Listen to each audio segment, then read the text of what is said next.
Can I get an oh yeah? Oh yeah! Yeah! Let's see. Oh yeah! Welcome to the LeafCast, a first-time reader show based on the epic fantasy series Wheel of Time by Robert Jordan. My name is Bryant, and I am of the hill, people. Ryan of the hill people. I am Ryan's brother Dan, and if you want to keep something hidden, don't try to buy coin peppers this far south. And this is the LeafCast, and we have with us a rarity. He is newly shorn. He looks great. Let's give it up for Josh, a known dark friend, our first-time reader. Welcome, Josh. Yeah, your beanie got a haircut. I like it. It looks good on you. Thank you, sir. Do you have... Tom cannot be with us tonight. Yeah, bummer. But, hopefully next week. Hey, Love Josh, you, when you're not on screen, do you have a leather jacket like Bowser? Bowser, like from the Mario Brothers? Yeah, Bowser. No. Yeah, he was. Bowser. He was like Fonzie, but like I don't rock leather. The guy who would do this, Ryan, I can do a Bowser. Hold on. Is Bowser like a special needs Fonzie? Hold on. Oh, yeah. Right. Possibly. He made him like they made Remember? him like. He would do this. He would like. Oh, did he have a? And he'd go like big mouth while flexing, kind of like I can't do it in front. All right. He had a really big mouth. One of the few humans that rival our mouths is Bowser from the Bowser. 70s. Bowser had Look a it up. jaw. Just type in Bowser 70s. I'm sure. He's doing it. Ryan, I hope we're gonna see Bowser. I rolled up the sleeve of my arm. I don't know if you noticed that. I was that in-person character. Your shoulder flap. Yeah. Shoulder flap. There He's it doing is. this big mouth thing. I see it. Yeah. All right. Well, already, yeah. Let's put that down on the tangents of time. Yeah. Derail of time, I think it was, right? Derail of time, yes. Dude's rocking some Converse with some striped socks. We have. He's always ruined the Converse. He was a old school Chuck. Oh, so I see you using the Moscow Mule Copper Cup? Oh yeah. Oh yeah. That's nice. Brother.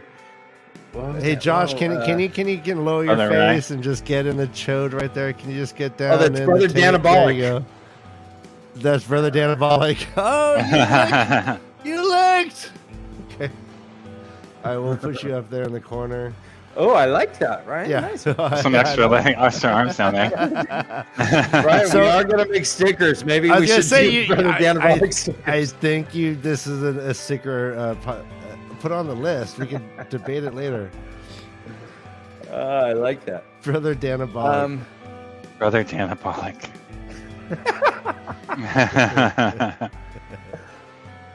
How you guys doing? You guys had a good week? Well, I'm doing great, but I'd be better if there's more people watching. Come on, there's 8 people. Let's double that. Let's get to 16. You all know the drill. Create your fake accounts. Open up YouTube. Put on the background on mute. Let's Ryan, go. I would do learned it for them. I would do it for each you know and the every one of Dusty you. Wheel? Ryan, did you know the Dusty Wheel? There's like 70% of those people are bots. Are bots? Yeah. Yeah. That's all. And fake accounts. I mean, seriously. So let's get Dusty Wheel numbers. Let's go. Bot us up, baby. Bot us up. We're not jealous. Bought Although us up. we Bought us do up. have over 370 video posts on our YouTube channel since the inception. The number's rising. We should do something at 400, Brother Dan. Inception. Yeah, I think so too. And 420. Oh, right. We should have a 420 celebration. We should have like in the old days when we just had like 10 people on screen. Great idea. Yes, that would be fun. We should have a raunchy Wheel of Time podcast-a-thon. Yes. A castathon. Podcastathon. Okay. Sounds like our first poll of the day, right? Quite possibly.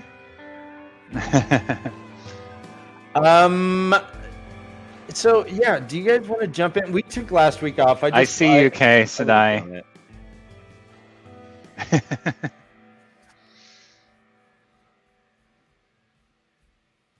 And I'll bring your jacket when I come to California, assuming I'm going to see you. I better not have to bring it back to Florida.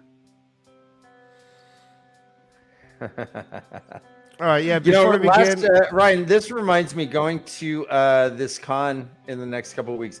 This reminds me that. Yeah, what are you going to the one in Ohio, Brother Dan? I am. We both are. Yeah. What's it called? It's called WOTCon. WOTCon. Cool. Yep. We will be doing a live watchnary. We will be. When is it? On a couple panels. And it is just in a couple weeks, about 2.5 weeks. 14th. The 14th through 16th, I believe it is. Oh God, are we gonna miss each other in California, Ryan? No, we tell you, you're like coming in later, or you're coming up like I thought, like days after that. No, I mean I'll be there after that, but not for too long. All right, we'll coordinate. I might be in California, we should talk. How long are you staying, Josh? All right, let's talk off the air. Yeah, we'll figure it out. Hey everyone, like and subscribe. Before we get going, we have sponsors. You can join the Patreon. Let's go. All right, chapters 9 through 12. Crown of Swords. 9 through 12. Yeah, this is a direct continuation from chapter 8. Chapter 8, as a recap, Mogideon's gone. Oh no. Egwin's like, all right, go get Swan and Leanne. And she goes off to Mogideon's or Maragon's tent. So Swan and Leanne enter. They're like, hey, we're supposed to hate each other, right? Why are you bringing us here? She's all, enough of that. She's gone. They're like, oh no, panic. They're like, yep, it was a man. It was a man. So everyone be cool. But let's find out who the fuck was around here. Well, we can't. All right. I don't care if I want to know if he's short, tall, fat, skinny. If he's if he's a Forsaken dwarf, I want to know. Forsaken dwarf. If he has shoes on his knees.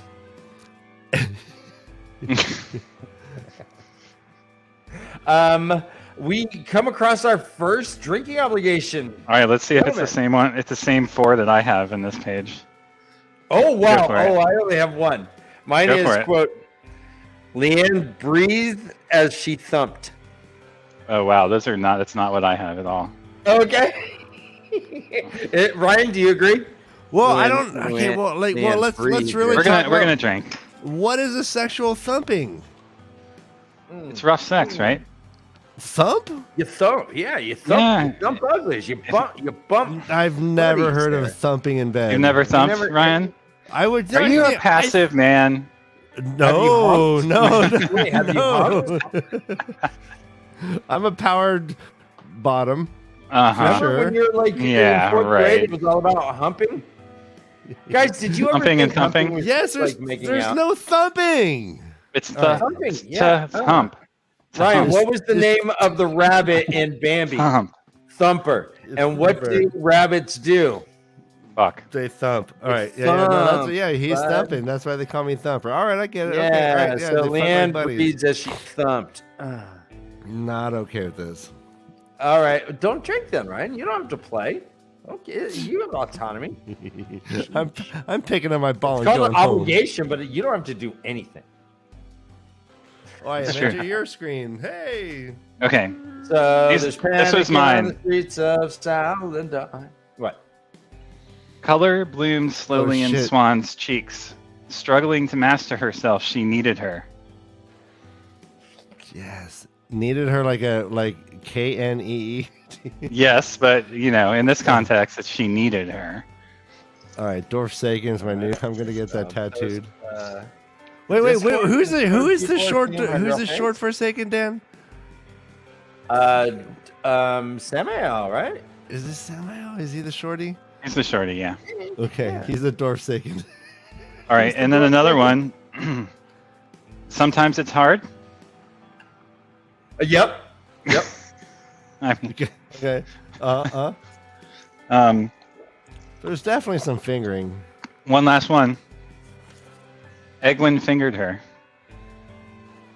Yeah. Yep. Stole. I- Oh shit! Really? Yep. Okay, I that's got that one underlined too. Okay. Wow, that's just too much. It was a good page. Hey, speaking of WatCon, she's supporting the WatCon 2022 Cup. And we leave Frosty Mud. Okay, so is Egwin's headache from the male dude as a woman? What's their name? Her name sounds like a city in Washington. DC? No. State. I'm kidding. This. Begins with the name Halima. Halima. But Right, every time I see that, I think that could be a suburb outside of like Yakima, between Yakima and like Seattle, I guess. Okay. I don't know. But there's, I forget Dan, what made me. Go ahead, Brother Ryan, Dan, sorry. I live in Halima. Brother Dan, I'd live in Halima. you are giving Discord your all. You're showing so much leg. It's just like people should. All right, let me. No, don't change it. Don't change it. Everyone people should pay for that. Everyone. I'll change it. Just one leg. Just getting me. I regret saying anything. It's the under desk cam of Brother Dan. Yeah, it was The up pretty much puppet, up the up puppet cam. Watch out! It was your up my balls. cargo short. We have a story of our dad showing some ball sack in the middle of. Oh no, Ryan, knock it. We're done. All right. Okay. Is this a drinking obligation? Probably. Fuck. Yeah. It would take a larger head than hers not to feel tight. Yeah. I mean, it'd be better if it didn't say hers, theirs, but Yeah. That works. Hey, in this day and age, it works. It all does. works. that's true. So she's like, all right. And this is at nighttime. So she's like, okay, don't say anything, whatever. She sends everyone off and then goes on a walk. Right. The walk, it says, let's see. And I guess, is it nighttime? I don't know. There's a gateway that opens. Oh, really? It says, quote, a gateway silver flash of light flashed vivid in the darkness as it rotated open. A dozen or more sisters, twice as many servants, and a number of warders bustled out from the Dovecotes in Saladar. Dovecotes. I think that's where pigeons live. Yeah, and Mike Tyson is Dovecotes? Yeah. I don't know. So I'm looking at what's going on here. I don't quite. Oh, there was a message from Marana. Pretty much saying that things are fine. Right. Pretty much. yes. All's well then. All will All's go well. well, I am sure. Yeah. Sure.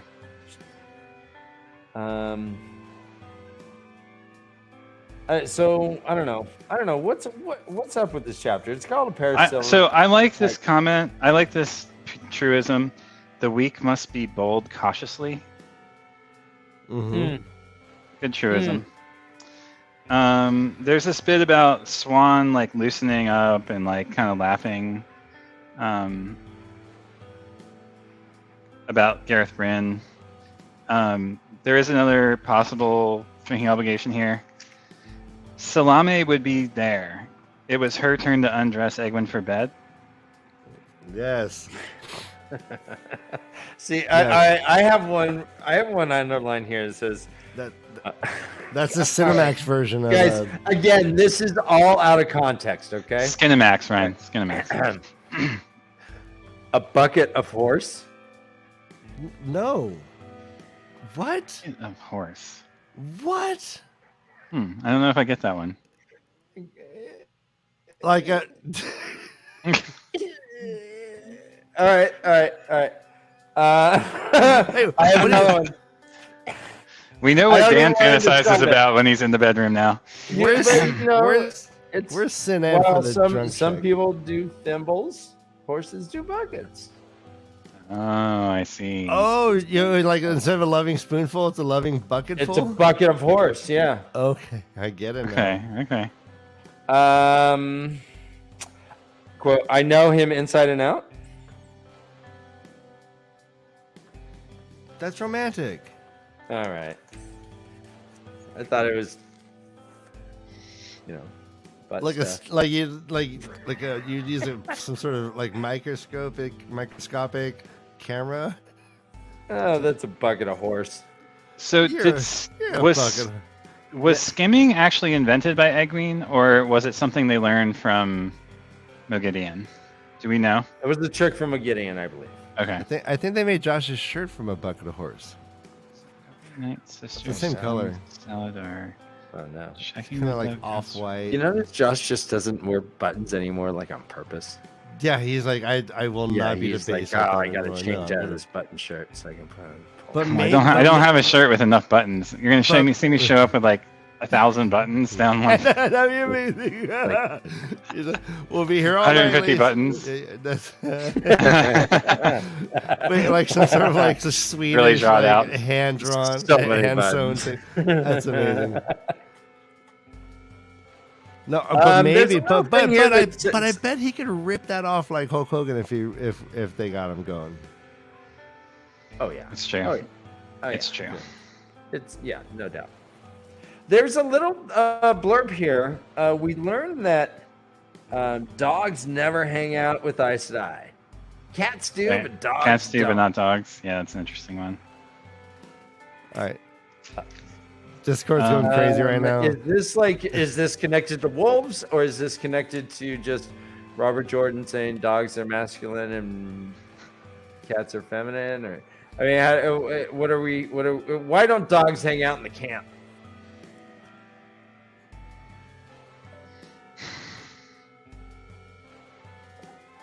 I don't know. Yeah, Good question. is that a dog? Yeah, there is a dog back there. What is? Oh my! Is it alive? He's Please alive. be alive. Okay. One of my two favorite dogs. It's his name's Loki. All right. Bonus points for a He's like awesome. a dog, a god named dog. Not Loki, Loki.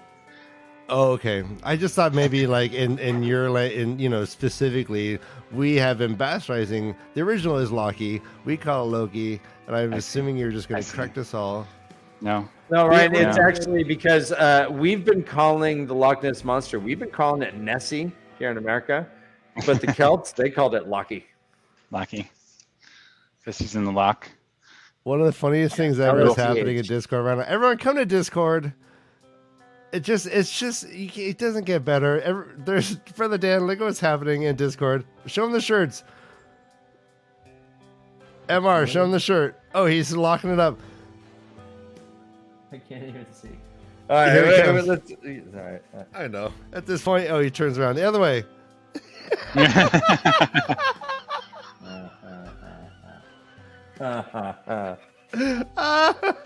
We got shirts everywhere. We got Comedy Dragon. Okay. All right, Dovie's not even wearing anything. It's crazy back here. He's like, shirts? We don't need no shirts. Shirts.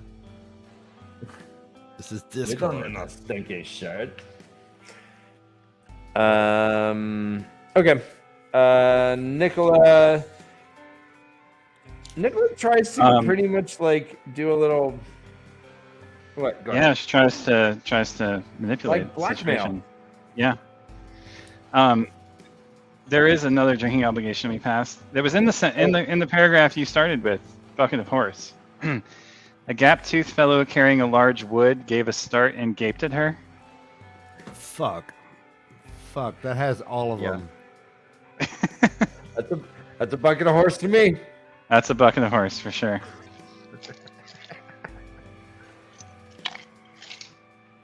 There's a $100 cover to join Discord tonight, Mr. Dovie says. Nice. Ryan, that's. Can you ask? Can we have a poll? Does quote a bucket of horse end quote qualify as a drinking obligation? Okay. Yeah, you're really stuck on this one. I am. No, I vetoed it, and you're like, it gets. I vetoed it, and you're like, oh no. you're going to Congress to override the veto. Yeah. I got the bully pulpit.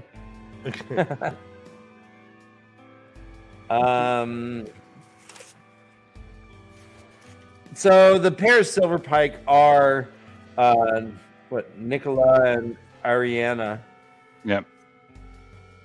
They're weirdos. Ariana's a hero of the horn, or not hero, hunter of the horn. I mean, Hunter of the horn.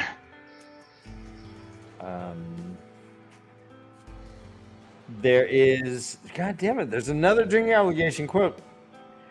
Fingering the quiver at her waist. Okay, I remember that one. That's a good one. Okay. All right, Are you the gonna polls need a refill? live is a bucket of horse a drinking obligation? Thank you, Ryan. Love you. A bucket of horse. Guys, yo, you know what? If I said, Ryan, I hope you get covered in a bucket of horse, what do you think I'm talking about? Well, maybe like Yep. like Luke Skywalker and like putting Han Solo putting Luke Skywalker in the tauntaun. I thought they That smelled was a bad. bucket of tauntaun that came out On there. the outside. Whatever. I think bucket. Oh, If it was a loving bucket of horse, maybe. Isn't there the myth that like Catherine the Great died from having sex with a horse? Yeah, couple people. I know one. You know a person who died from having sex with a horse? I From bet- internal injuries? I bet Yeah. everyone on screen and everyone watching has had a relative at one point who has died from having sex with an animal. We should put a warning on probably. this. Probably. Hey, Quote, trigger warning to all animals watching the show. Including humans quote, in this case. all right, quote. A wagon tongue? A wagon Alright. tongue? Nice. Strong showing by Ashmaz. Love. I guess it could be flogged at a wagon tongue. Do you remember you can't do it on Flogged on television? the wagon tongue. Were they dropping love goo all over those kids? Yeah, Love Goo. That was Probably. that was my Nickelodeon Love favorite Goo. The Nickelodeon love goo. mystery song. Yeah. Every time they said, I don't Yeah. know. Totally Love appropriate. Goo, Yeah. It's like there's like Haagen-Dazs, and then there's Nickelodeon Jerry. Love Goo. Gross.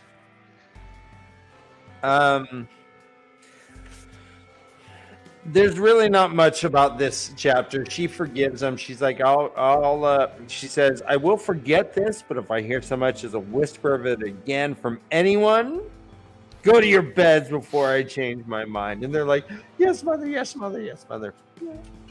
Yeah. And we see more about this later. All right, Lee Science, one of the best guests we've ever had on Tavern Talk. Lee. Yeah, amazing. We'll have you. We'd love to have you back on soon, Lee Science. Oh, yeah. Okay, a bucket of horse. Okay. Yeah, I can see that. I'm down just to jump to chapter 10 unless there's something I drastically missed. I don't think so. All these chapters are kind of meh, honestly. Yeah. I No, mean, they're all fine. They're all Right. Egwin. They're all consecutive. And then the next chapter that we're going to start reading is Avienda, I think. So, All right. Well, before we move on, answer me this. I'm gonna get another drink. Well, rude. Would you rather be attacked listening. by? Would you rather be attacked by a horse-sized bucket or a bucket-sized horse? Right. Bucket-sized horse. A horse-sized bucket. Yeah, like. How would you get out of it, Dan? Buckets are heavy. I know, but like, okay, you're just right now. You're getting attacked. You have no weapons.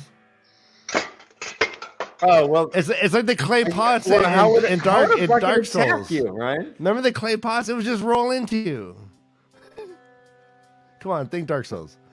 Okay. And that's a horse-sized bucket. Just sort of attacking you. I think it'd pin you against the wall, and it'd be like Mad Max beyond Thunderdome. Or a bucket-sized horse. A bucket-sized horse, I think I could. But I mean, think about it. A Wolverine is probably the size of a bucket. What? Yeah, you're right. Yeah, that's for you know, like there's some ferocious shit that's bucket-sized, but not a horse. I could take on a horse. I could take on a tiny little horse if it's a little tiny little horse. I think that little horse would No, you think the moon, kick Alice. it. All right, you would go to kick it, it would rear its hind legs and smash your shin in. Oh, with its tiny little hoof feet? No, it's the strength of a horse. All right, it's a strong horse. Ryan, people get kicked by horses daily here. They don't die usually. I had a classmate who had a fucking finger. horse is gonna hurt me. I had a classmate whose finger was bit off by a horse. Nice. Well, they'll bite that shit right off. Now, I mean, so do you think a horse-sized bucket could have bit that kid's fingers off? Good point. Yeah, Good point. But a bucket the size of a horse? Watch out. Right. Once it starts rolling, you're doomed. There's nothing you can do. You're so fucked. You're so fucked. No, but hey, I think Jason Hartley has a good point. Like, can you really find yourself kicking a cute little fucking bucket-sized horse? Ryan, if it's 2 men enter, 1 man leave Thunderdome, yeah. All right, so how about this? Kicking that bunny twice. Make sure it's gone. Over his ears, you fucker. Yeah. There's only one bucket-sized bell, and it's a Zydeco bell.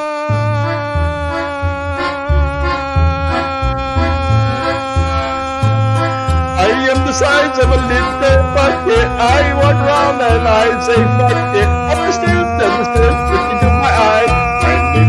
I'm your guy. All right, I wrote a limerick in high school. It goes like this. There once was a girl from Nantucket who lived in the bottom of a bucket. She wanted to move, but the sides were too smooth, so she laid down her head saying, fuck it. That ties in. So actually, I guess the question is, would you rather be attacked by a bucket-sized horse or All right, we're still talking. 100 horse-sized buckets?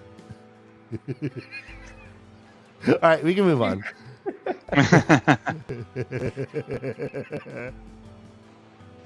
Auntie Nice, clap, clap, are watching you. Ryan, I think you're getting called out by your wife. What? That's not my writing. I wrote that shit. Are you kidding me? I wrote that. You wrote it as in you copied it from a book. No way! With a pencil, perhaps. I made that up in my head. Jesus, it's in a journal. I was crying like I always did in journaling. You were crying because you were a cheating fuck. Ah! And you were so ashamed. I'm a hack. Make sure that the words you write are your own. I can't believe I'm being publicly called out. You're by so my wife.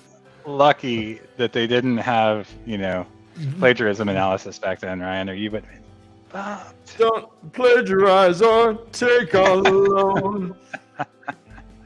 There's always someone somewhere. All right, the new poll is going to be, do you guys believe I wrote that or not? All right, what's the poll result? A bucket of horse. Okay. Hey, our good old friend Cliff Flag. What's up, Cliff? Cliff. I moved. Oh yeah, no, we'll talk. Yeah, and poopy men are. Yeah, no, guys, I'm reclaiming the term poopy man. I think we're good. Poopies. Dan the poopy man. What's the poll, Ryan? Is Bucket of Horse, is that a drinking obligation or not? All right. Yeah, we got 1 minute left on the poll. The poll's closing. Come on. Now, you know what? Now this is a fraudulent election now. All right, no. The poll's ending right now. 54% say no, Brother Dan. It is not a drink obligation. We win. Normal human beings with normal sexual urges win. I hope you all get splashed for the Bucket of Horse. Okay. All right. I see it. Damn, when you go over the border and you see yourself a Bucket of Horse, I want to hear about it, okay? All right, so I know a place. Yeah. Fuck you, you cheating fuck. All right, I want to recount. I was fair with you, man. That's a whole Bucket of Horse, huh? For sure. All right. So Egwin, it starts off chapter 10, Unseen Eyes, the cool little, what would you call that icon, Josh? It's chapter 10. It's the Dream Triangle. The Dream Triangle. Is it Dreamcatcher? It is. Right. Yeah. That's the Dream Triangle, right? What? I think you're probably right. We've seen it lots of times. The swirly disc. Yeah, I was wondering. Yeah, it's the Tellerandriad swirly disc thing that Elaine cloned. Okay. And this is the one where she goes into the dream, right? Yes. Oh, right. This is the one where she sends the all caps messages through the dreams. Mm-hmm. Oh, brother Dan. Now I get what a horse bucket is. Horse bucket, yeah. With a W. A bucket of horse. It's Mr. Whores. Is this a drinking obligation taken out of context? Oh, yes, mother. Your skin is so soft. Wait, mother? Ryan, I read what I read. Step. What? Oh, yes, mother. Your skin is so soft. No, then no. Can you? No. Sorry. If you said, oh, yes, stepmother. Uh-oh. Oh, yeah. See? Yes. Thank you, Dex. God damn. Everyone, when you meet Brother Dan at WatCon, don't hug him. Don't touch him. He's a dirty man. I'm sticky. Just put it all together, folks. Come on. It's right in front of your faces. It's weird. My opinion sometimes alter my organs. They're so weird. Oh, you hear my dog? I do. I hear dogs. Village Mattress, can you mute your Discord, my friend? Thank you. I love your red, white, and blue shirt. Awesome. You should never go walking out of doors without a shawl and parasol, mother, even at night. What the fuck is that about? Yeah. Everyone is treating... Edwin is treated really... weirdly by her servants. By everyone who serves. And why is it that all three of these female servants want her to wear a hat outside? How have we not heard about this in the Wheel of Time universe until now? In fact, she had plumes so fucking weird in her hat. What if it's a beanie? Hey, whatever she wants to do. Let's not hate on people that want to wear hats all the time, all right? No. Well, all right, TAVERN. Welcome. It's good to see you. All right, is this a drinking obligation? Stoked. This is a great show, guys. All right. Sweat yes, trickling. Fuck. Sweat trickling down her own cheeks, however fast she dabbed. Oh, that's a drinking and like a stoner obligation. Marijuana obligation too. Dab Everybody dab it up. Yeah. Everyone rig. All right, so Egwin goes to sleep. The way they leave. She's in an ocean of stars. She knows she can navigate her ship pretty well now. She knows Nynaeve's dream. She knows Elaine's dream. She sends messages, crazy messages. I don't know how. Ryan, do you think that? How would you react to having someone try to communicate into your dream by saying, quote, Amos, this is Egwin. I must speak with you. Okay, well, it happens kind of more often than I want to admit. But yeah, I'd be disturbed, but also I think these people know what's going on in a way. Like, I want to ask Josh, can you think of any like equivalency that you've read in any other series or novel or book where Teleran Roy, like anything that is like similar to Teleran Roy or reminiscent of this place and anywhere in all your reading? Like in the interstitial space between it and the real world, or Teleran itself? Teleran. Okay, well, because they're different, right? Like the Sea of Stars is different than Teleran, right? It's like wait, or is it, or is it just like an It's been described as like the interstitial space between Teleran and the real world. Okay, well, let's talk about Teleran first, and then we'll get to this interstitial thing. Have you ever seen anything equivalent, or like when you read about this, does it make you think of anything you've ever experienced in film? Have you ever read Philip K. Dick's Ubik? I avoid Dick as much as possible. Even Philip K. Dick? No, oh yeah, no, I'm sorry. His cat is named Ubik. It was. He was awesome. Yes, I will. I'm sorry. Ubik has a similar concept-ish in it. Not the interstitial space, but the actual dream world component of it. Although it's not magical in the same way that it's not a part of a magic system. It's a part of a psychedelic drug system. Without saying too much to spoil the book. But, so yeah, there's some related things. Neil Gaiman has some similar things too. Now, what are they getting at when they invent these places and describe, like, what are they trying to get out? Are those like places between like multiverse worlds? Are they like what are they getting at? So Ubik was the first book ever written in multiple first-person perspective. What? The Bible? Hello? Multiple first-person. Bible? Hello? No. Bible? Hello, the Old Testament. Bible wasn't Jesus old came and later. new. Come on. Wasn't written kidding. in multiple first-person. I'm right? playing. But it I thought you said uses- unreliable narrator. I'm sorry. Yeah. The Bible, my favorite work of fiction. Not untrue. Great stuff. Great stuff. Can you get me more by Friday? Give me more Bible. I love that More joke. Bible? People are loving Give me some it. They're killing each other for it. People are loving Yeah. it. It's hot. It's hot. How'd you get that golden calf? Oh, man, that's great. But yeah, they're trying. I mean, they're using it as, they're using it in like a Jungian sense of like a space where archetypes become reality. What did I just miss? Oh, no, no, spontaneous love. No, yeah. I was expecting to see little puppet boners like pop up, like Oh, no.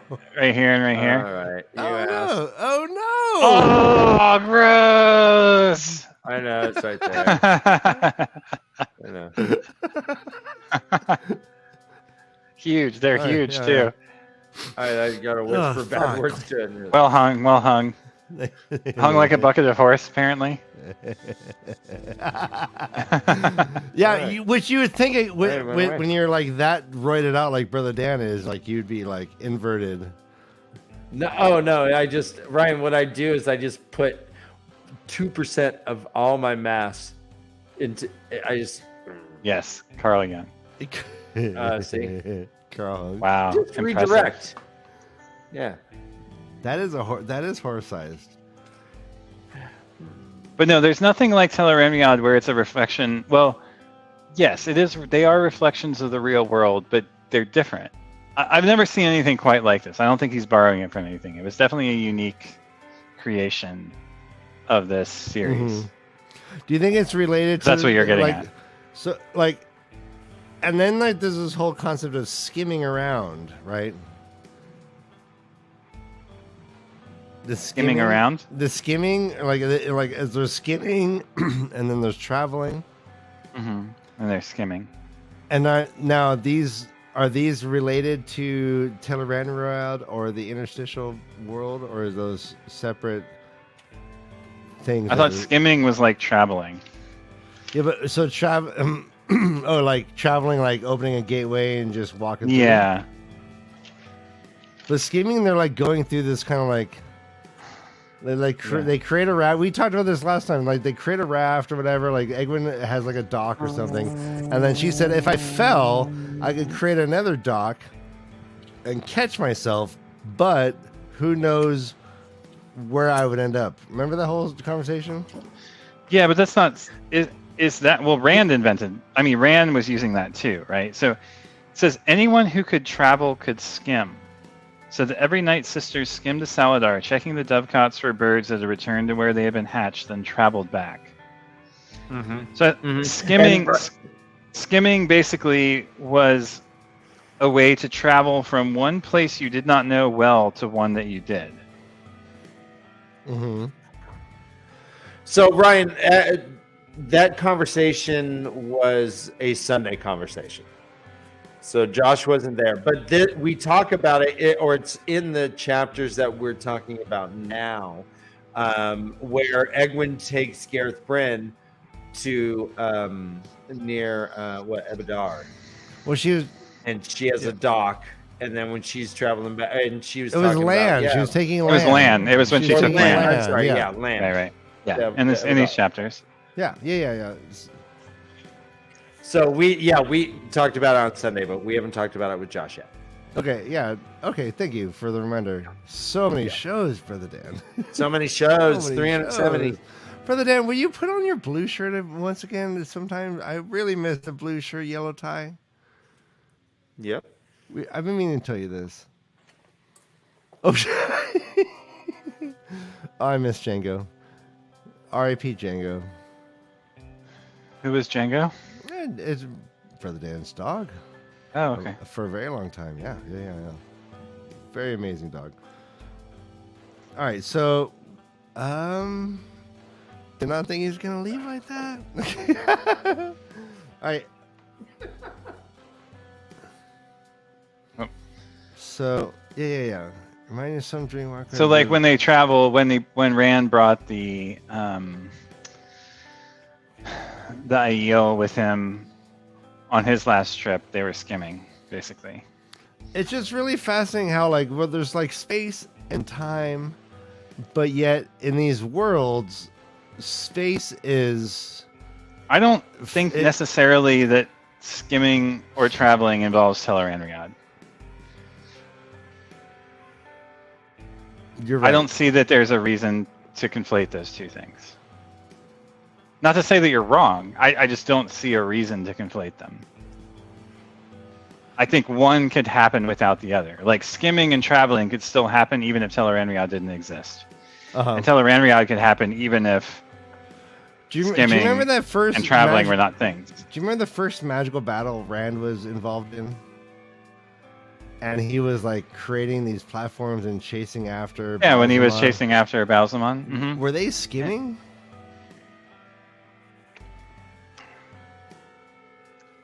I don't think so, because I think they stepped through. That was Tel'aran'rhiod that he followed him He into. was on a floating platform that is described a lot like how. He wasn't on a floating platform. No, because remember Balsamon attacks him. No, he's on a disc chasing him. He was like on a disc. No, they do skimming before that. Yeah, But then during the battle, no, he the air turns solid and all sorts of shit happens that seems very much like a Dreamwalker. Like I think they went to Tel'aran'rhiod in the flesh, and Balsamon was able to manipulate it because Rand didn't understand it. But then Rand fights back and is able to figure it out. Because we kept having I don't think they were skimming during that. Bosma is constantly pulling the boys into that kind of dream like Escher World, we called it. Escher remember? World. Mm-hmm. Okay. Yeah. Oh, so you think that was kind of what was happening during that battle? They And we went still back don't to- know what the fuck Escher World is and whether we'll ever see it again. It's possible that was Tel'aran'rhiod, but why did it represent itself that way? Right. It certainly wasn't the ways.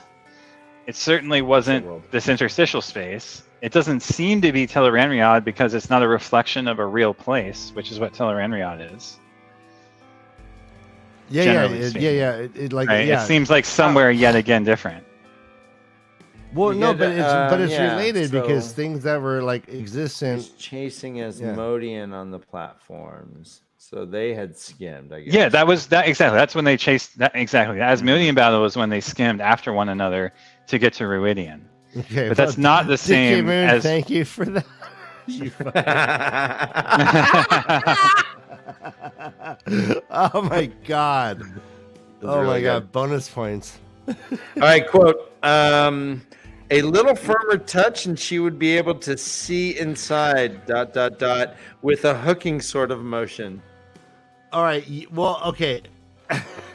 That was one of the drinking obligations I like.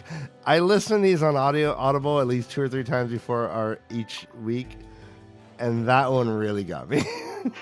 I'm like, The hooking okay, sort of motion? I'm known for that hooking motion. Oh, right. Yeah, Ryan's Dr. G. Josh, That's a Jesus G-spot? Christ, Josh, don't do that on television. we're gonna get demonetized. We're gonna get- we already yeah, did. no, we're just- It's okay. Yeah, we did.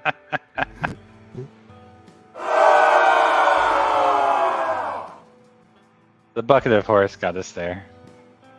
Bucket of horse and now No, the that still doesn't make any sense. That's why it's like on the line. Like no one knows what he's talking about. A hooking sort of motion, Ryan. You just said you're the king All of right, it. I need like a A really is gross and B is it means that it's obviously innuendo. It works. I changed. I put on a. I know that's not the OG. You whatever. said the blue shirt. You said to go with put the on yellow blue tie. I shirt. said yellow tie, bro. Oh, I thought you said yellow background to the Yellow Superman. background to the Superman S. No, yellow tie. Okay, it's all good. Don't leave. We need you. All right. You're lucky I was playing away. Come back. All right. I need like the best drinking obligation. I have a shot in front of me, and I need to earn it. I need to earn this What shot. you want me to skim ahead and find it, or are we gonna get to it organically, Ryan? Oh, I thought we were just like going through our drinking obligations. Oh no! This No, we're is- working through the chapter. Oh, They just happen organically. Okay. Yeah. I haven't skipped. Have you skipped? Okay, no, I'm gonna drink to that one. Look at Let's that. keep going. Jesus. No, we got a drinking obligation right here. Ryan, say it, bellissimo. Do it slowly. She kept her touch very delicate indeed. The shining walls shimmered like spun glass, pulsed like a heart. Drink. The shining walls ... pulse like Hey, a heart. We don't We get have- a lot of drinking obligations from our chat. This is amazing. Yeah, you're right. Good one, Noma Garden. I don't even know if that's in the book or if he just wrote that from his like. It is. I have that one. That can be his I have that one personal underlined journal. as well. Okay, that's not his personal journal. That's great. Okay. I thought he was like, I saw a bucket of horse. The shining walls of the bucket. Never mind. So she sends some messages. Yep. Yep. Really succinct there. What else they do? Yep. Hello? Hubba Hey. hubba. How about you just say things that they do and we just go, yep. Yup. Yep. Go on, Josh. Yep. I don't know. Yep.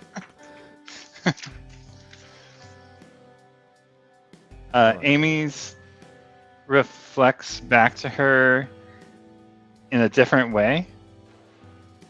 Egwin sends in the message and she gets "We will come," which is obviously a drinking obligation. Which, that's just low hanging. We will come. Yeah, so she sends these messages out. The one she says to Nynaeve is actually kind of involved. She's like, Yeah. I mean, this is, I'll just read it aloud because I have my glasses right here. She says, Nynaeve, this is Egwin. Under no circumstances are you to return until you find the bowl. Not until I can settle a problem with Arian and Nicola. They know you were pretending. I will explain more when I see you next in the little tower. Be careful, Mogideon has escaped. Now, if I was sleeping and I just had that come into my head, that I don't know how I'd react. I don't know if I would get it all. And we know later that Nynaeve got it because, well, wait, do we? I feel like we just gotta assume that this is a very effective form of communication. We don't hear anything about Nynaeve in these chapters. In fact, she says, "Oh man, I wish I had warned her about Lan, but oh well, what you gonna do?" Shrug. Oh, right. Shrug. Oh well, I don't know. So she sends the messages. She's like, "Amos, I need to talk to you." She's like, "Done." Boom. Amos sends back her voice though differently, which I thought was interesting. It's not in all caps. Oh. Read it. Was it read? We will come, a voice murmured to her, Amy's voice. Startled, Egwin backed away. She felt like laughing to herself. Perhaps it was just as well to be reminded the wise ones had long years more experience at this. There were times she was afraid she might have been spoiled by not having to work harder for her abilities with one power. Then again, as if to make up for it, sometimes everything else seemed like it was trying to climb a mountain in a rainstorm. Yeah, and she catches movement, and then through the sea of stars, she sees Gawain's dream comes at her, hurtling after her. Oh no, it's Gawain. That's Gawain. I need to split, and she go. She's shown a tear where they always meet with the wise ones. Right. Isn't there a Woody Allen movie about the future sex with like a big dick going down like a hill? Probably. Okay. Probably. Woody Allen's pretty funny. I remember he was one of like a million sperm, and they were getting into formation. Right, yeah. They mentioned the sensation of the unseen eyes, and I'm not sure if we've addressed this before, Josh. I think we probably have, but she reiterates it here. She says, quote, that sensation was always present until Tel'aran'rhiod, and not even the wise ones. The eyes, yeah. We've talked about this quite a bit. Yeah, it's an interesting one. I mean, we do know that there are Forsaken who hang out in there. Mogideon being one of them. And we haven't heard about it for a while, and now Mogideon's loose and we hear about it again. I know she says it's always present, but it's funny that it happens again now, after Merrigan's gone. And we haven't heard that phrase since she's been captured. Interesting. And they do right off the bat start talking about Mogideon. Everyone's like, I'm not scared of Mogideon, and they're like, why would you be scared? They just pop out of nowhere. Why are you scared of them? Like, well, I kind of fucked her up. And Yeah. I recently caused Mogideon some hurt. You gross. This bit about, I'll quote it, every place except Ogier Steading had its reflection in the world of dreams. Even the Steading did really, but they could not be entered, just as Ruidian had once been closed. And that got me thinking, like, was Ruidian a Steading?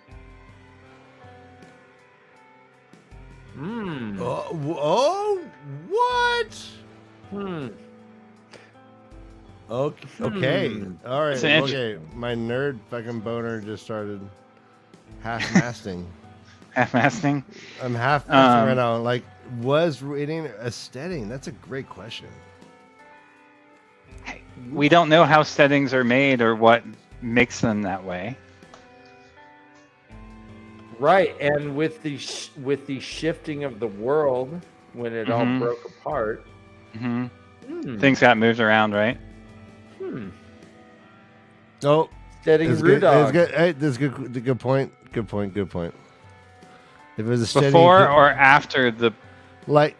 Oh, yeah, Rand channeled to bring the water to the surface even before it was broken. Uh-huh. Yeah.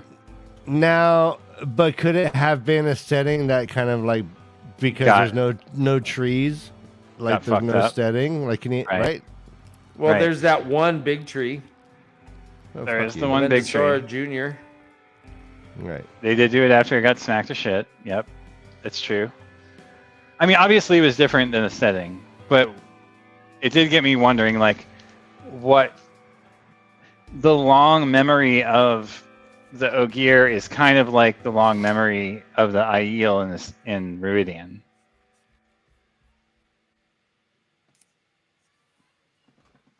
In a way. I tend to think it was something different. I think it was perhaps because it was supposed to be a hiding place of sorts. Yeah. I get it. I mean, I'm not saying they are the same, but it did get me wondering, like, could the same technology have been used to make it inaccessible from the world of dreams? Or whatever it is. Maybe it's not the technology, but could the same methodology have been used? I see. I wonder also if an abandoned setting has the same...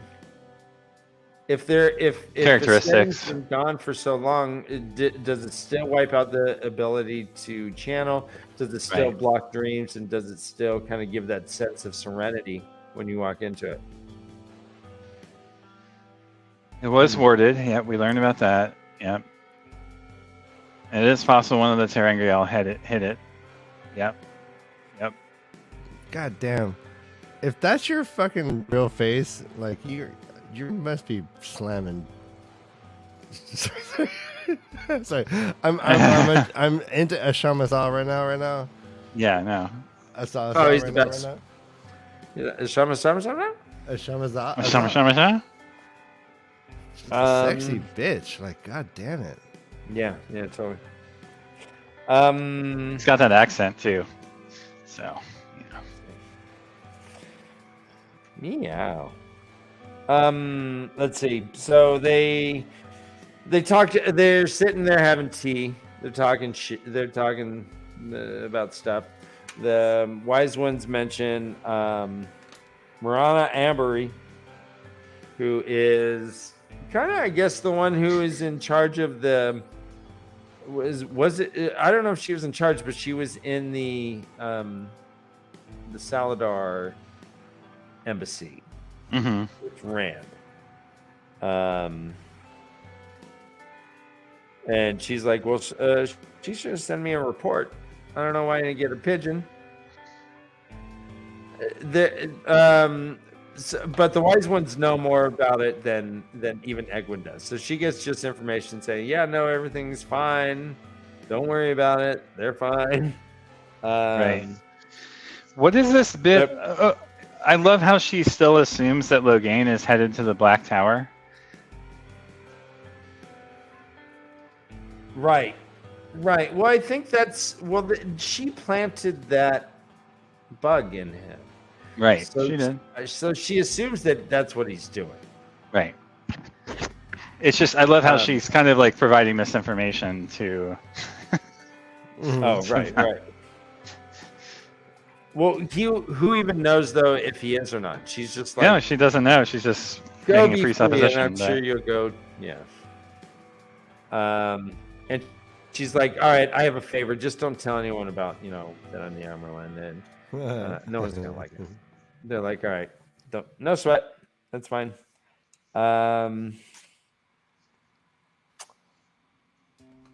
There was... let's see. Let's talk a little bit about what Aes Sedai can do in Tel'aran'rhiod. Yep. And Amos is like, man, we're strong enough to take anyone, pretty much. Do you think that a somewhat experienced channel... So if someone like Egwin tried to get into a fight with someone like Amos in Tel'aran'rhiod, Amos would hand her ass, right? Or would Egwin be able to do more shit now that she's stronger and can actually channel? What do you think? I think the Dreamwalkers would still have a 1-up. Okay. So channeling isn't really is it an advantage, I guess? Let me ask In that. the Tel'aran'rhiod? Yeah. No. Okay. Okay. I mean, That makes sense. I could be wrong. I'm open to being wrong about it. But Okay. No sweat. I mean, right now. So she's like, all right, I need to go back. I need to sleep. I'm the Amerlin. I need my beauty rest. You know what I mean? All the wise ones leave, and Egwene goes back into her body, but she's not fully asleep. And she has several dreams here at the very end. And I guess I wanted to just touch on them real fast. Yeah, these Did are you find amazing. any significance in anything that she dreamed at the end? I'll go through them. It says, she says she was on bare feet. So there was a Gowan dream. Gowan, there's crunching and grating hung in the air. She looked down and he's walking on broken glass. Shards breaking at every slow step. There's blood trailing behind him. But and then another path of dreams. There's a fork in the road. Down one fork was Gowan's violent death. Down the other, a long life and a death in bed. On one path, he would marry her. On the other, not. She knew what lay ahead, but not which way led to which. Suddenly, he did see her, or seemed to, and smiled and turned his horse down one of the forks. She had no idea which path it was. Another one with a grinning Nicola denounced her in the hall, and Tom Maryland came forward to give evidence. Another one where she stood before an immense wall, clawing at it, made out of thousands of discs, like the seals. She could not tear it down. Maybe it was the symbol that was important. Maybe it was the Aes Sedai she was trying to tear down. The White Tower, maybe. And then, boom, Matt sat on the night-shrouded hilltop, watching a grand illuminator's display of fireworks, and suddenly his hand shot up, seized one of those bursting lights in the sky.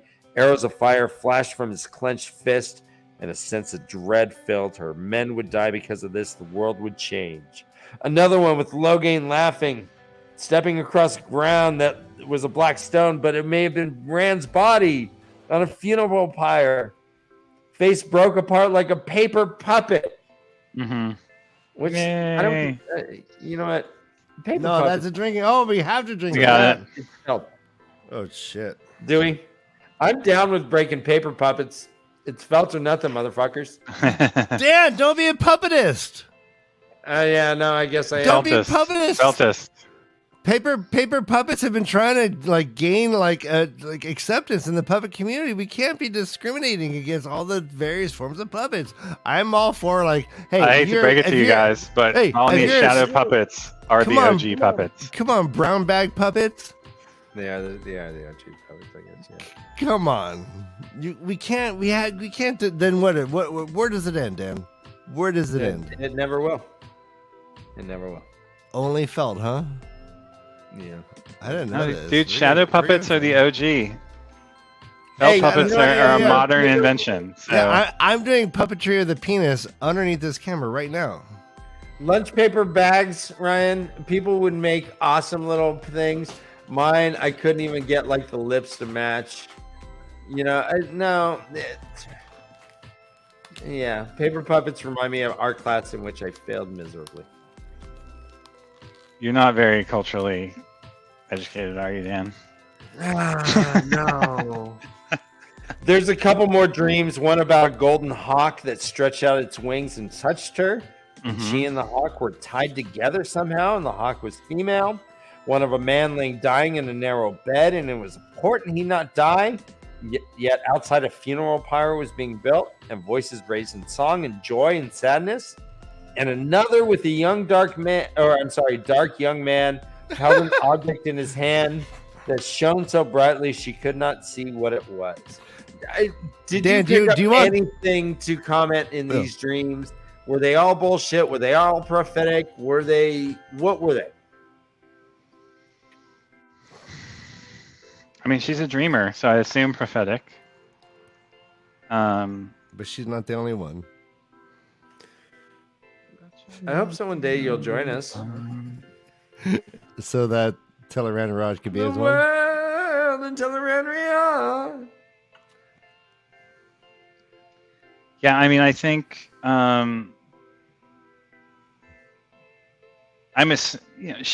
she says she discards some of them and keeps some of them. So obviously, not all of them are prophetic.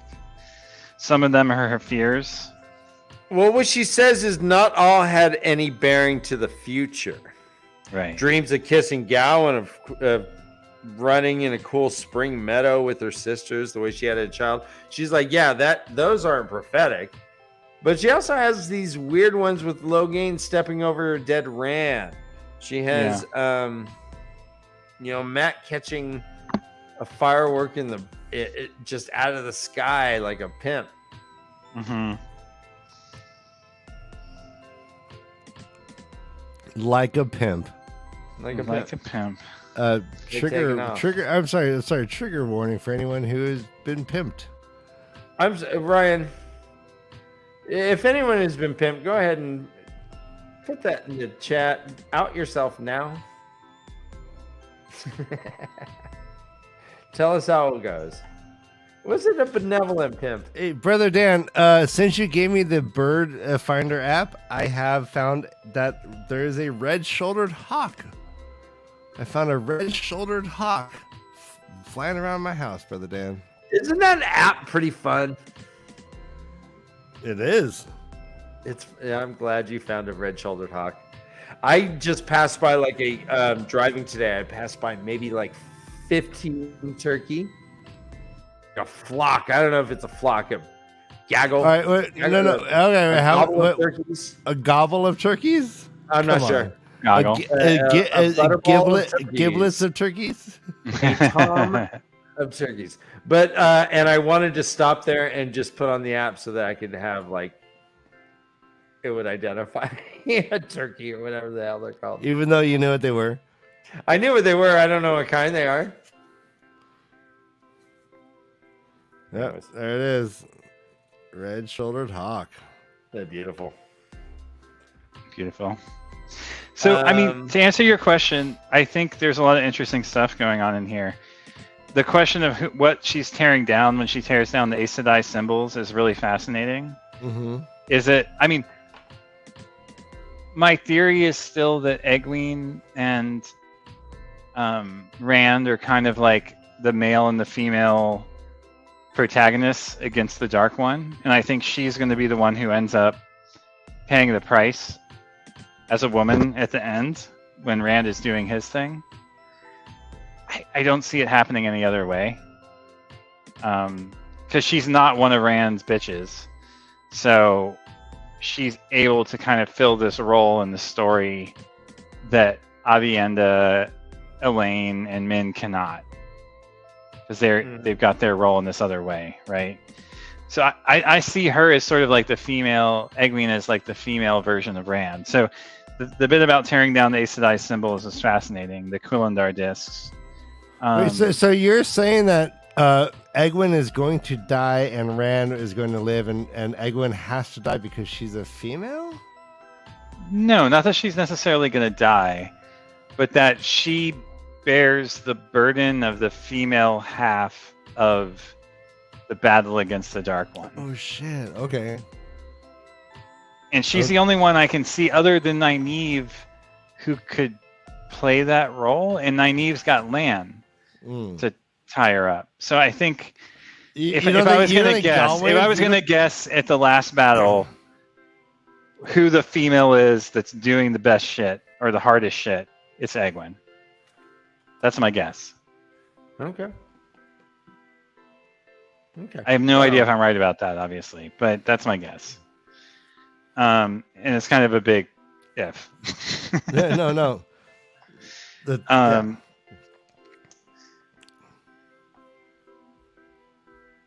headsman's axe kind of got me thinking about this too. Like she knew that somewhere someone was running, and if they ran fast enough, the axe would stop. If not, that corner of her mind, she felt a chill, right? Like, is that person running Rand? I mean, he feels like he's overwhelmed. He feels like things keep going faster and faster. That's all we've heard about this entire book, is how things keep speeding up and the plates are spinning out of his control, and so that just like reified my vision of her in that position. Logain in Rand's body is totally fascinating. She obviously doesn't know it's Rand, but this also ties back to, like, you know, Mazrim Taim and the Ashaman and, like, the whole, like, power struggle that's going on between them. The Golden Hawk. So Fael is the falcon and Barrelane is the hawk, right? Yes. In Heron's. So that could be Barrelane. Who the man dying in the narrow bed is, I have no idea. It does seem important, though.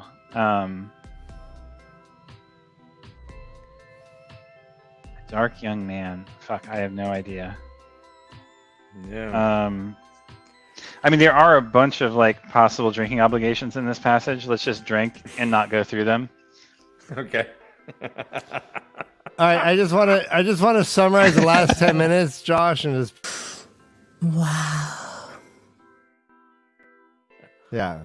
No. Let me ask you real fast, though, Josh. Let's go back to Logain real fast. Yeah, sure. Min had seen a vision of Logain. Yes. That indicated some sort that he had glory. Mm-hmm. And if we have him here stepping, it says, quote, he stepped across something on the ground and mounted a black stone. When she looked down, she thought it was Rand's body. He had stepped over, laid out on a funeral pyre with his hands crossed at his breast. Right. But when she touched his face, it broke apart like a paper puppet. So this gets back to that idea of Rand using false dragons, and we've talked about this, I know, before, but Rand using false dragons as a false flag in warfare, essentially, to, like, draw out attack against him, against other male channelers. I forget what the context was in which we talked about this previously, but there was something that indicated he had kind of a plan for this in the back of his mind. And it might have been around Mazrim Taim. But the paper puppet bit does seem to indicate that it's an illusion, right? That, like, however it looks from the outside, it's a facade. That's how I read it. But that's funny. False flagons. Flagoons.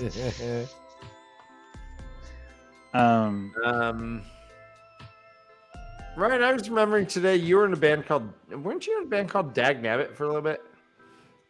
Dag Nabbit. Nah. Dag Nasty. What was it? No, I was in a band called Prevert. Prevert. Oh, okay. I thought you were in Dag Nabbit. All right. No, that's like my password for everything I ever did. That was your man. The last little bit we should talk about is Gawain and this forked path. Yes. Okay, yeah. Like, the bit about him walking on glass makes a lot of sense. Let's see.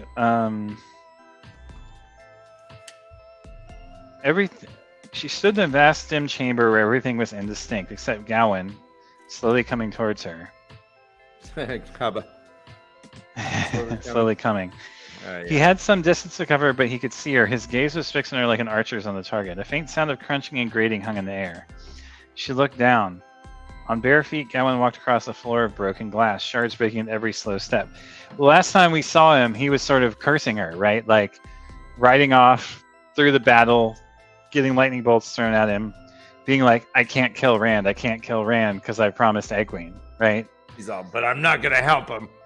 Yeah, but I'm not going to help him. So it does make sense that he might feel like he's walking across broken glass. Oh, because of that kind of like the moral traps he. And we finds know that himself in. he's a Yeah. moralist, right? And that he always has to do quote unquote the right thing. And here he is in this pickle where he can't do the thing he thinks is right because he's promised this woman that he loves that he won't act on his values. Yeah, but after it says here, right after he walks on the broken glass, he says, "Yippee-ki-yay, motherfucker!" Nakatomi building.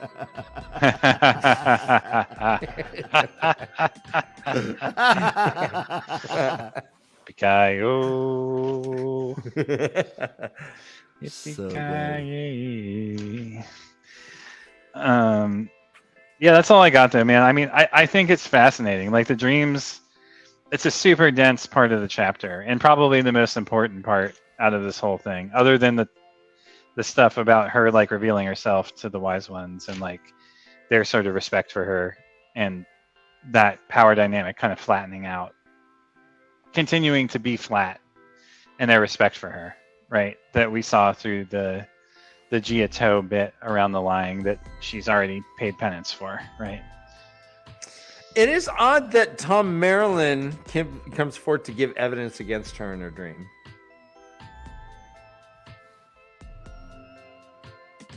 Yeah, where is that? It says, But she says that's not an important one. She says this one has no bearing on the future. Right. I don't know. And isn't it because Nicola said we overheard the Gleeman talking, and now we know this information? All right, so yeah, like let's talk about that. Do you think, honest to God, like did Tom? Nicola says the way they knew about them pretending was because they overheard Tom talking about it. Everything we know about Tom, do you think they honestly just overheard him talking, or did he make sure they heard him?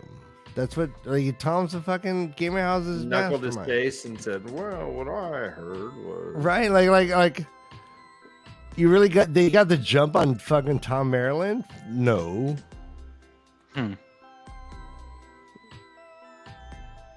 I'm honestly shocked you did not pick up on that, Josh. hey, Josh. So is he seriously? Is he acting on Moiraine's behalf? Like, is this something that he was instructed to do?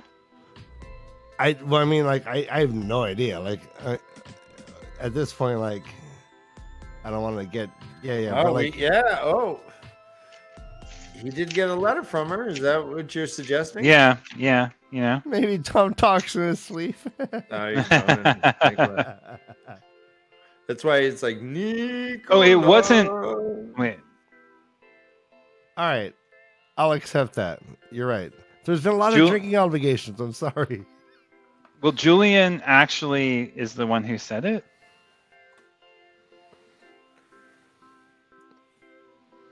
Was it Julian? The Gleeman saw us and hushed him, but we heard, is what they say.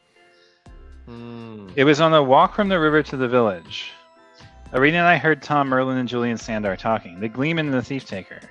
Julian said if they were Aes Sedai in the village, we weren't sure yet. And they learned Nynaeve and Elaine had been pretending to be Aes Sedai. They were all jumping into a school of Silverpike, which I take it is not very safe. The Gleeman saw us and hushed him, but we heard.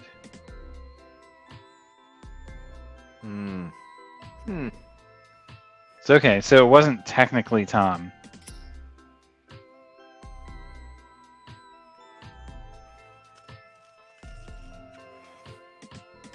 It makes sense, though. Why he'd be in the dream. But why would they have been talking about that? That's yes. Yeah. Or what outcome does Tom want is how I like to think about it. Even though I'm leading the witness. Yeah, Tom's all, shh. There's Aes Sedai behind us. I mean,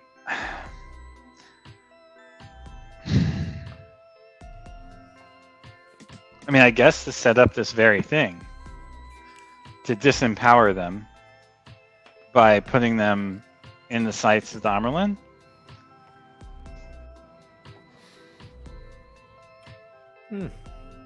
How far ahead? How many games? How many moves in the game is he thinking ahead? If Tom? that's what you're getting at. Yeah. Yeah. You know? Well, like, hey, let's just say Tom is proverbial 3D chess. Mm-hmm. He's a very stable genius.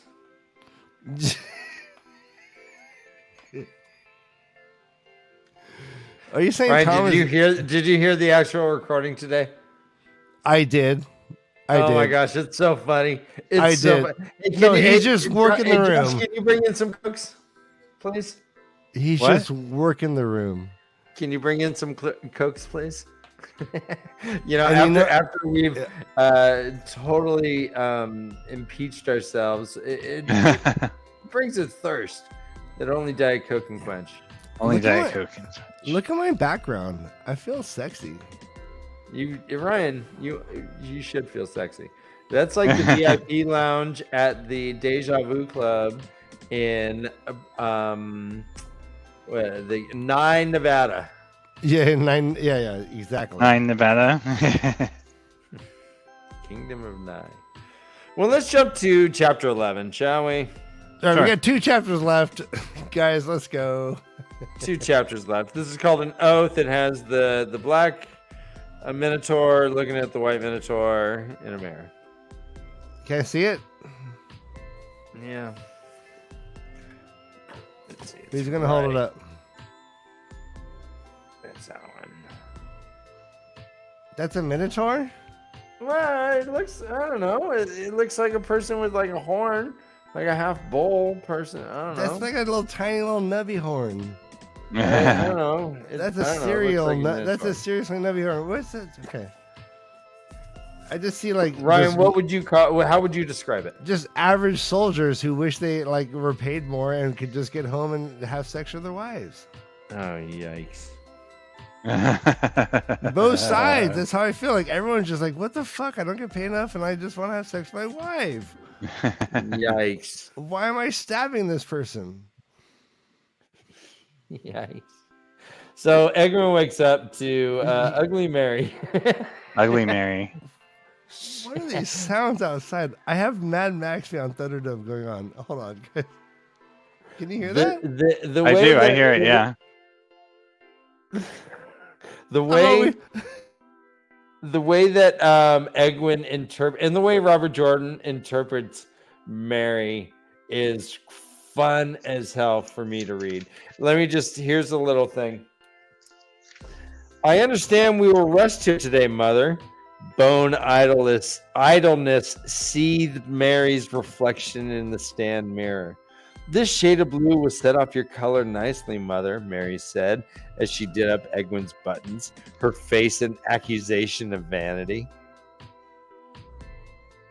Like, Mary's the best. Mary's just like, oh, Mother, you look fabulous. She's like the sad robot, the morose robot in The Hitchhiker's Guide. Yes. Isn't this icon an icon about the Black Aja? Could be. See? That's how I interpreted it. It's like Black Aja and white, and like the double life of the Black Aja. Because this chapter is all about like the Black Aja, right? And like I think it actually sort of is, admitting that they exist, and the sort of peril around that, right? Yep. I think you are correct. To me, they still kind of look like horned people. I see what you mean, but yeah.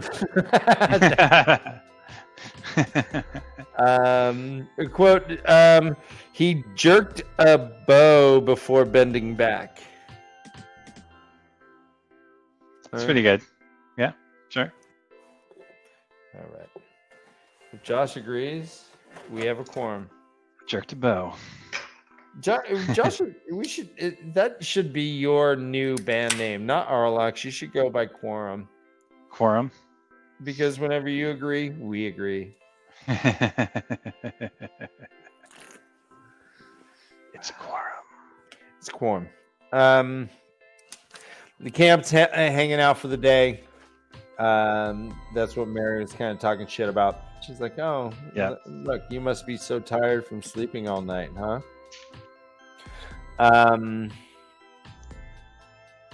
They said they do say here. It says they checked out. Theodrin and Phelan are talking to Egwene.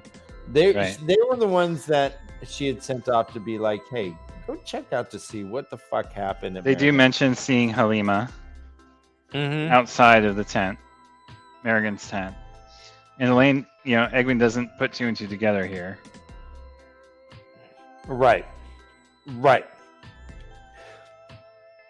They have a talk. Egwene talks with the two, and she's like, "Hey, listen, just because you haven't had the oath rod, you're still sisters. Don't worry about it." And Phelan's, "All right, I want to talk frankly now. I don't like you. I treated you shitty before on purpose. I don't like you, and I don't think I ever will, and fuck you, more or less." But what's her name? Theodrin tries to be more diplomatic. She says, "Mother, what Phelan is fumbling all around is saying is that we didn't attach ourselves to you because we had no choice, and we didn't do it in gratitude for this shawl. They did it more or less because they're like, you're the Armerlin.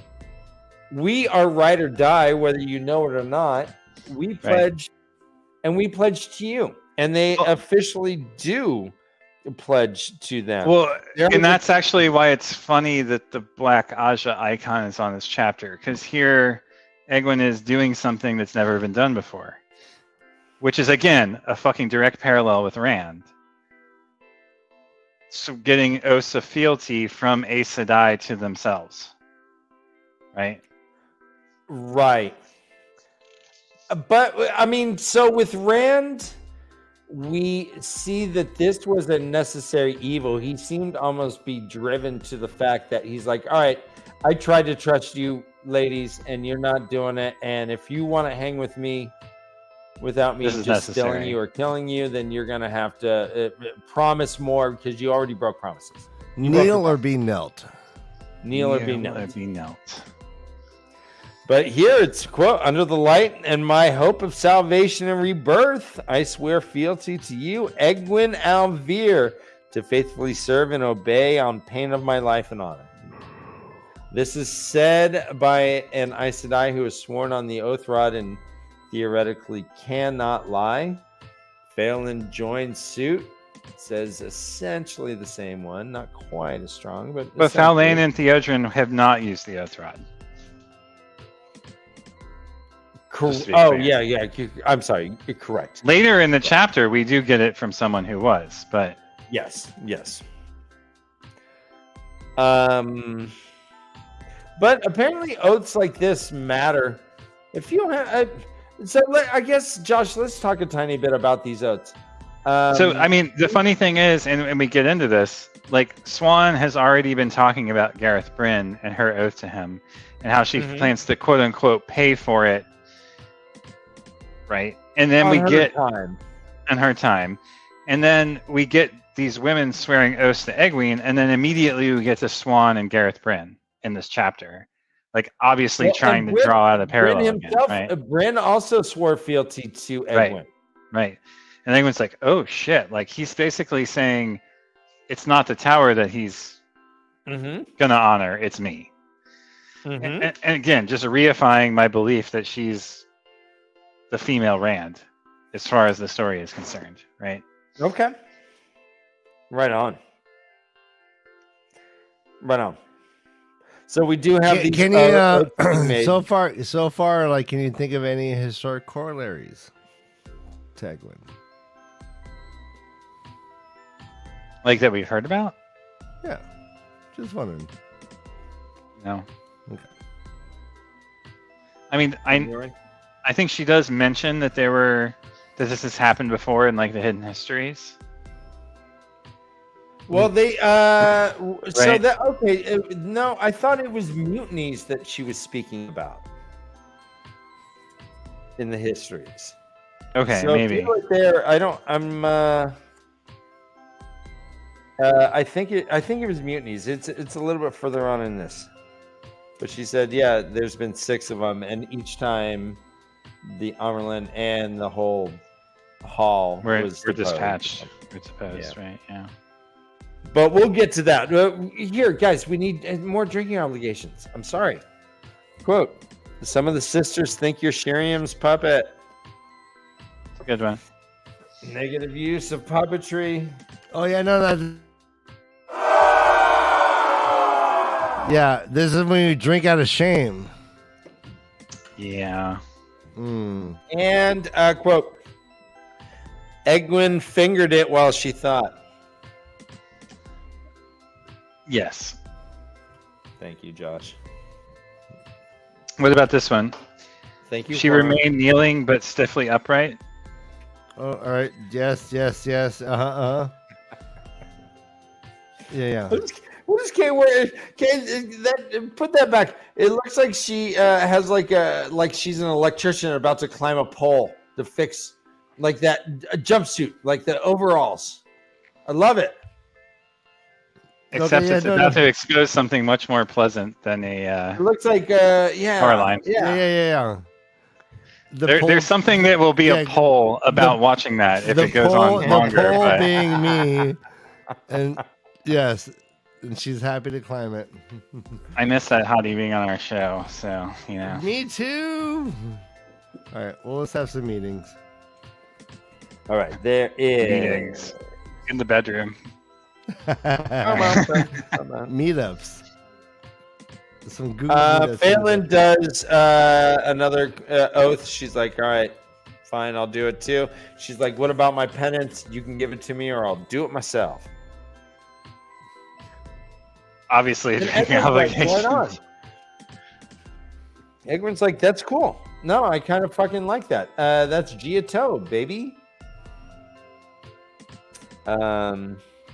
But she's like, I don't hand out penances for telling the truth, daughter, or for not liking me. Dislike to your heart's content so long as you keep your oath. Yep. Badass. Well done, Eggs. Right. Eggies. And she sets him on a task.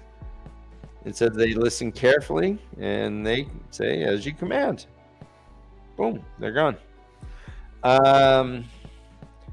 All right, here's a stretch. No man garden, Jesus. Popping the last bit of the bun. Okay. Stretch. Maybe. I'll say it again. Popping the last bit of the bun. All right, let's. That's a poll. What if I said popping the last bit of the bun into her mouth? But that's not what happened, though. No, that's what it reads. I just. How about bit of the bun? I don't know. Whatever. Washing it down. It says, and washing it down with a bucket of horse. Fuck, Jesus. It doesn't say that. I'm a horse-sized bucket. You're a bucket horse, and Josh is a known horse. Known horse. So then Swan comes up. I wrote here Swan, more like yawn. Because Swan does nothing here. Right. Is this one? Bun hard as a rock. Egwin sent her away before eating. I don't even know at this point. Like, I don't need, like, I feel like I might offend someone by saying no. So let's just go with it. Yeah.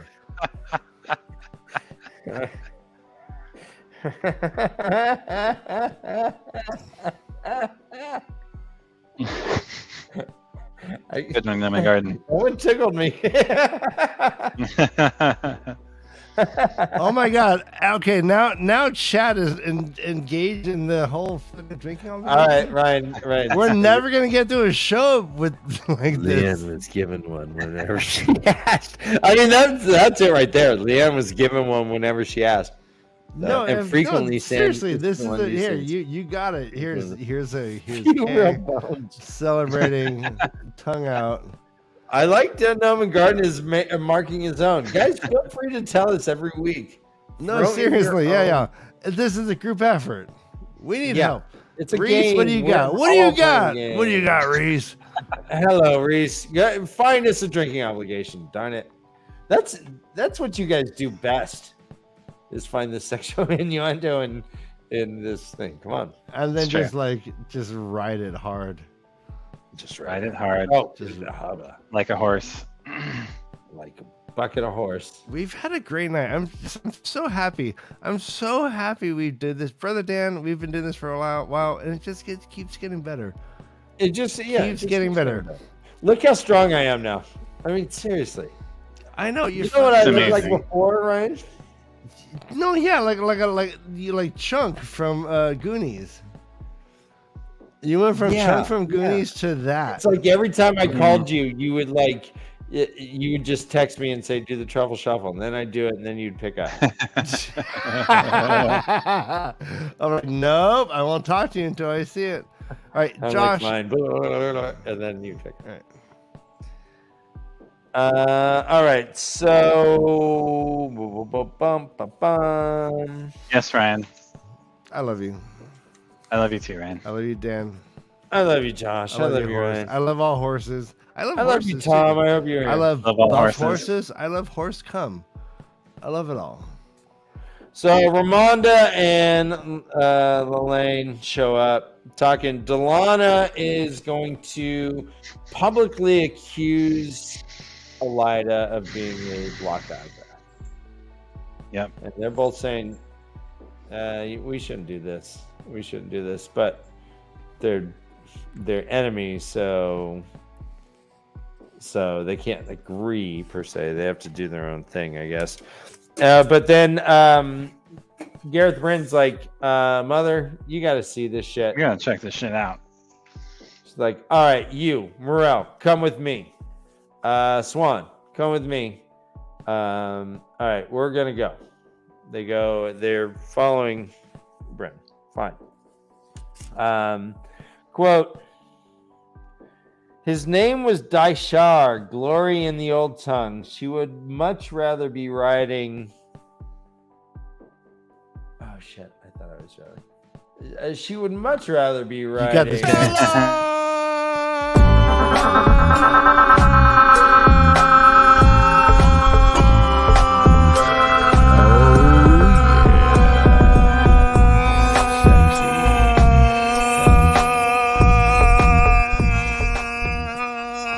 Cool cats and chicks, yeah. And she says, the Armerlin has to have a proper mount.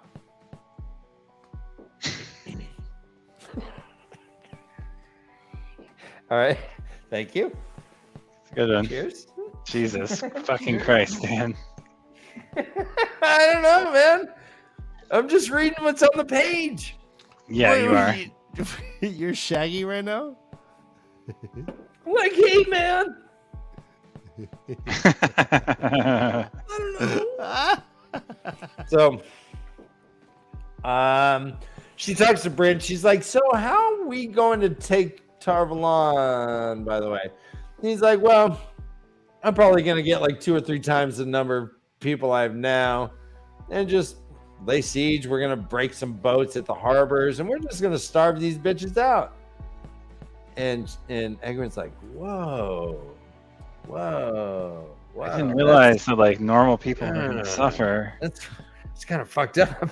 Right. Morel's like, Arthur Hawkwing tried it and he couldn't even do it. And he's like, well, Arthur Hawkwing ain't me, bitch. I don't know what to tell you. Hey, I'm gonna do it. It says, quote, with 100,000 or what I have now, it will be I will be the first. If I can block the harbors, Hawkwing's generals never managed that. The Aes Sedai always raised those iron chains in time to stop the ships getting into the harbor mouth, sink them before they could be placed to hinder trade. Quote, For the close your mouth while you man talk. running his fingers so carefully down each arrow before sliding the shaft into his quiver. I will say it again. Running his fingers so carefully down each arrow before sliding the shaft into his quiver. Yeah, that was sexy the second time. Thank you. It was sexier. Thank you. And What he's about like, this yeah, I'm one? going to do it. Go ahead. By the time we reach Tarvalon, the Light Willing, I'll have 2 or 3 times as many men.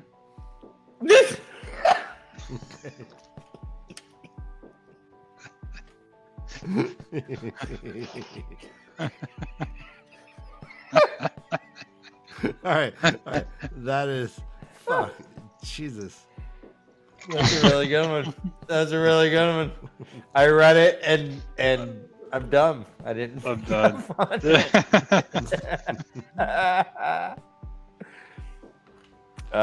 Remember, we're just everything we come up as a drinking obligation is just a Rorschach test. It is basically. It's just It's a reflection of us, not you guys him. are constantly exposing yourselves. So yeah, like, good job, guys. It's true.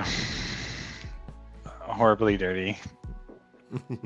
Minded, that is. And then we get to chapter 12. Is there anything in chapter 11 that you wanted to specifically bring up that we did not? I mean, I did love this bit about Egwene realizing that war was like worse than she thought.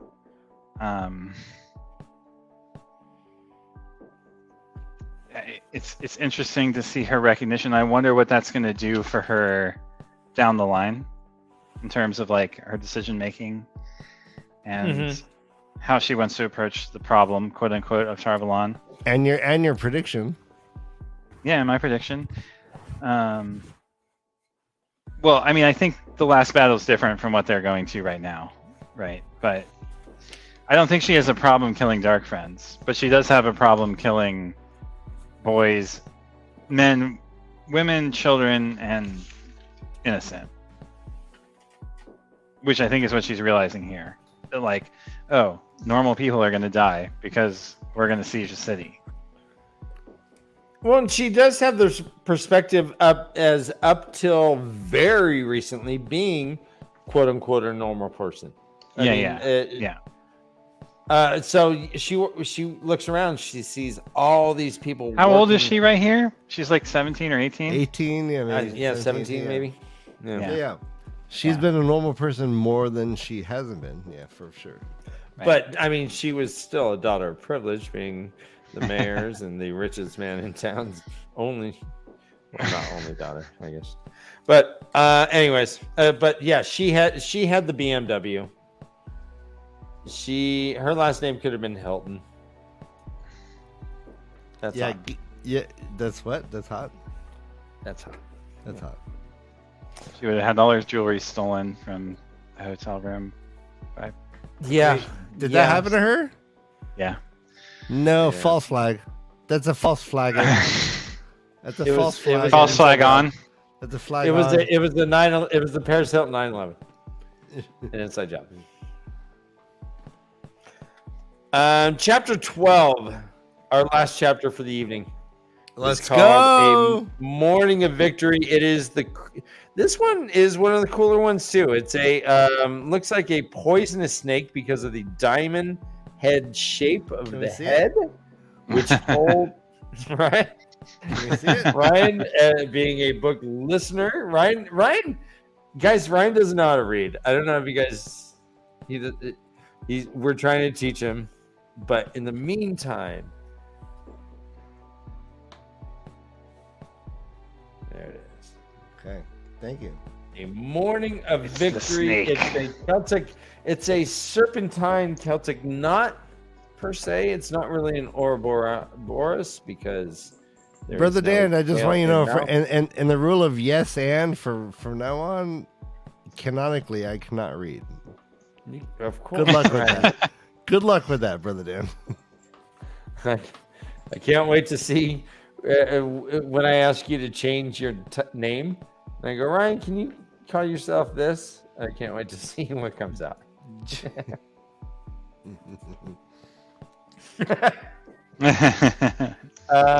It is called A Morning of Victory. That I think is a drinking up. Never mind. Wait. Morning of Victory? Well, you know. Wait. Yes, that's a drink. Yes, hell yeah. That's the best morning. Those are the best mornings.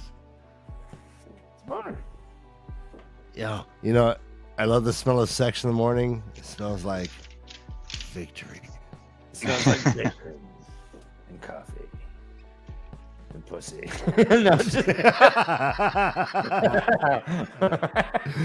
and bacon. Hey, that's an assumption, gentlemen.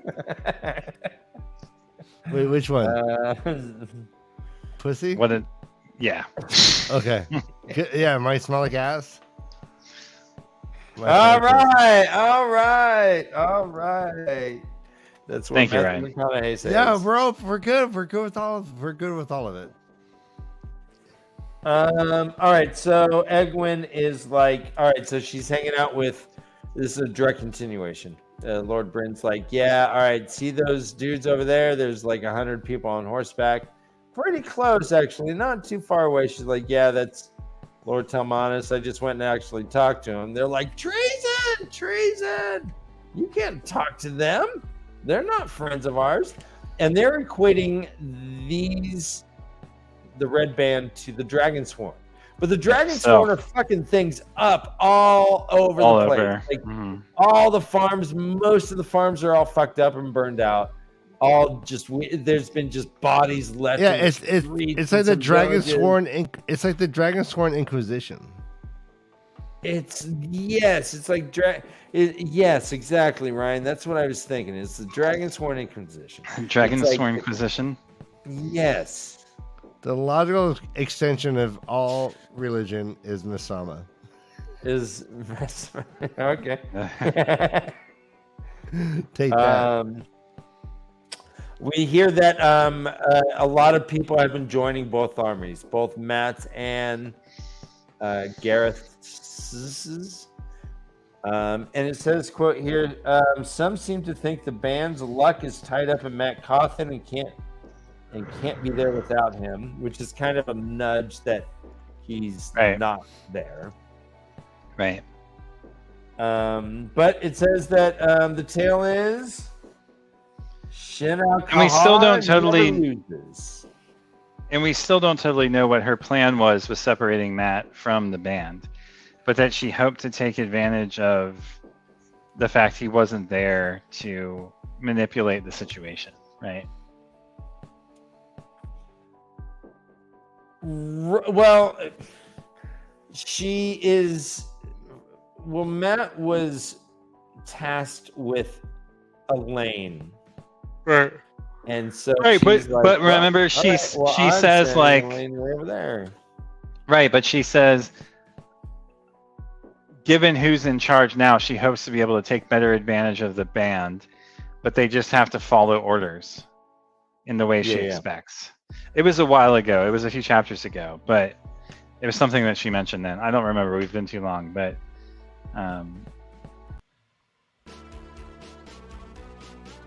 but I guess a couple of people are leaving the band because Matt's not around. Right. And going to the Bryn's army, right? Yeah. So Mirel gets pissed that Bryn is talking to the leader of the band, but he's like, no, it's better for me to talk to them than let a bunch of brigands like be alongside us and not understand what they're wanting or what they're doing. Right. He's like, yeah, and if I'm going to have 10,000 people behind me, and Egwene's like, what? 10,000? Right. He's like, yeah, about 10K.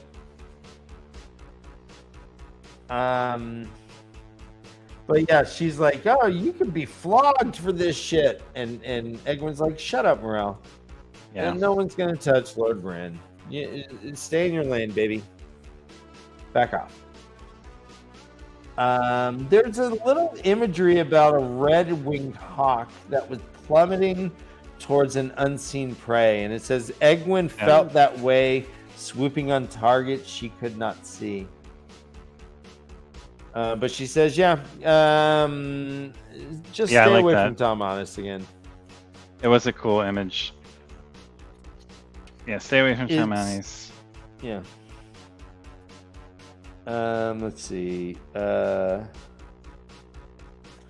they get to the a barn or a farm, and there's a wagon Lord train of merchants. Army. Yeah, right? They're like buying all their shit, but it doesn't seem like the farmer really has an option. Right. And it says the farmer would be paid, but if he could not really spare what was taken. If he had the mind to resist, close on 20 men in breastplates and helmets, those burnt farms would have given him pause. Right. He's like, yeah, I guess take him. So Bryn pulls up, boom. There's a bunch of merchants. They're, I don't know, robbing the merchants or buying. I don't know what they're doing here. If they're just forced buying. It seems shady at best, but Egwene kind of writes it off by saying, my men can't go starving, otherwise they'll run away, so I need it. Says quite often Bryn soldiers found charred corpses. Oh wait, I'm sorry, I read the left.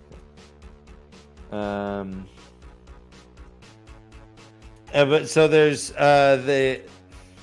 the merchants, and there's also a tree that, quote, grim fruit decorated the spreading limbs of an oak, men hanging by the neck from every bare branch. Strange fruit. Yeah, grim fruit. And she's like, is that what we're here? Am I here to see the merchants or all these dead fuckers? Right. Who the Dragonsworn had killed, I assume. But no, they're there to see. Or were they brigands? Or brigands. Quote, I will come whenever.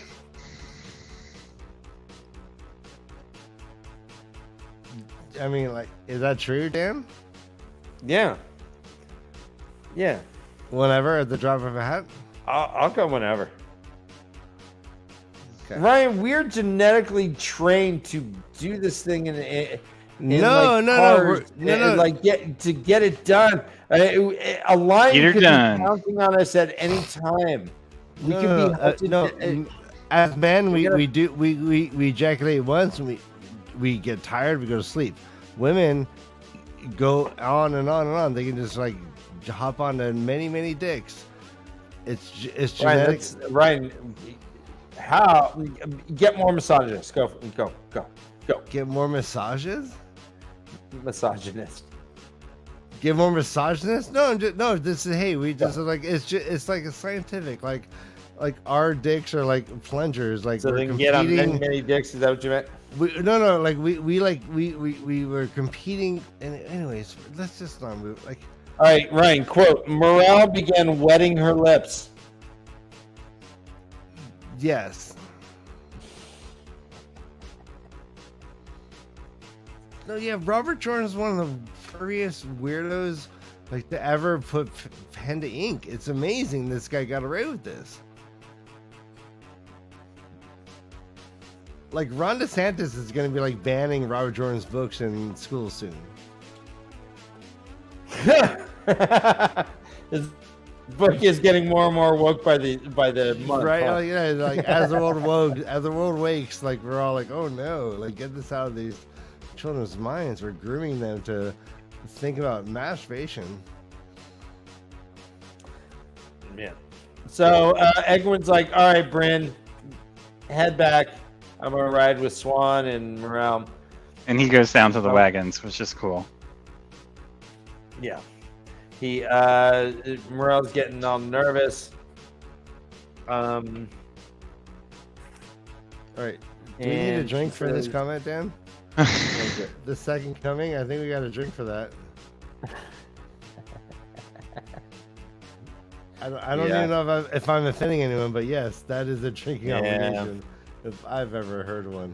And you know what? Sometimes, Ryan, it's like I feel for the original apostles because you're sure that the second coming is any time now. And they're just they're just waiting. And then eventually you're like, I hope it's in my lifetime. Is that why they like we're so into like not spilling the seed on the ground because they're just waiting for the actual second coming? Ryan, is the second coming called ejaculator? Ejaculate sooner or ejaculator? Yes, you're right. No, ejaculate and ejaculator.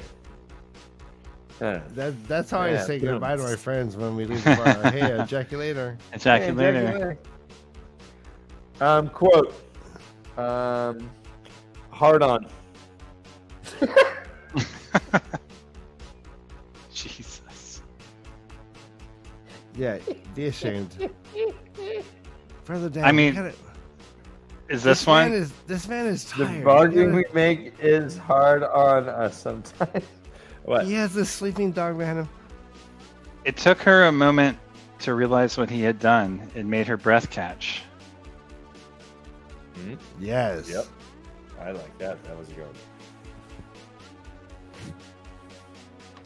So essentially, what Morel is. Let's catch everyone up. What she's hiding. Morel is hiding the fact that land has a rivet. A rose. Yes. Moraine had passed water bond over to Morel without his consent. And why not directly to fucking Nynaeve? That's the real question. That's a great question. Why? Why do you think? I mean, Nynaeve wasn't an Aes Sedai at that point, I guess. Maybe Moraine was just following the rules. Like, could she have actually... Could she pass a bond to a novice or like an untrained? Well, we've seen Elaine do it before she was an Aes Sedai. There's no reason to think that they can't.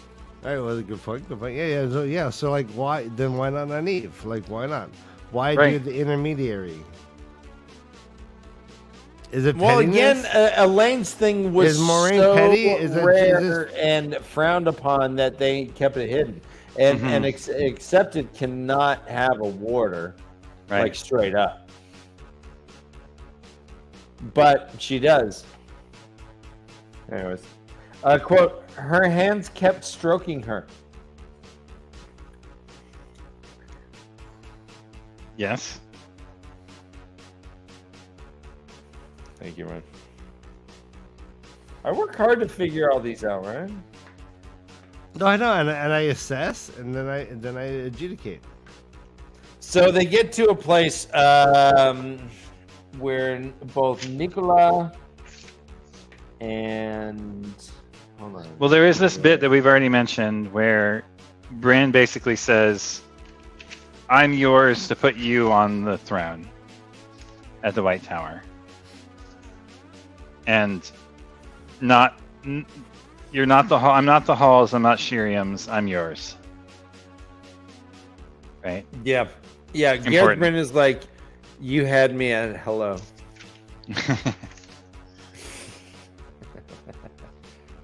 What was that? The coin peppers metaphor. So the way I interpreted that, and tell me if you all interpreted it in the same way, is basically if you see coin peppers outside of Shinar and Malakir, don't trust the seller because they're scandalous or untrustworthy, right? So I didn't know if this was metaphoric or literal. I think it's metaphorical because it's basically saying like coin peppers are from Shinar and Malakir. If you see them this far south, the merchant is probably not trustworthy. Okay. That's how I read it. I mean, again, could be totally wrong. But it's basically like apparently it's a common don't enough trust phrase. reality. Yeah. Yeah. Wow. Swan doesn't exactly adhere to well-turned phrases. Or calves. Or So cats. they get there. There's a couple Aes Sedai there. There is where is it? Nicola and Ariana were the accepted, or I guess they're Aes Sedai. But One's an accepted, one is a hunter of the horn, right? One's the hunter, yeah. And they have Lan there. Lan is, quote, there's nothing at all soft in Lan MaTsDaGgerX. Morel talks to him and, quote, gripping the sword hilt in both hands above his head, blade slanted down, he rose onto the ball of one booted foot and stood motionless. He then starts going through some sword forms. With shocking suddenness, Lan was moving, shifting from stance to stance. Faster, he's doing these sword forms. Two grasshoppers jump out of the grass and he cuts them down without even looking at them. Bye, grasshoppers, done. That was called killing two grasshoppers with one shot. That was the sword form. And they're talking while he's getting out all his angst. They're talking about the efficacy of what was done to him. And the fact that it was Pastor Morel and without his consent. And why the fuck is Morel a part of this anyways when it should be Nynaeve? However, Morel has Morel does have some record. abilities, right? A proven record of saving him, which does make sense in a way. I see you are working him hard. Yep.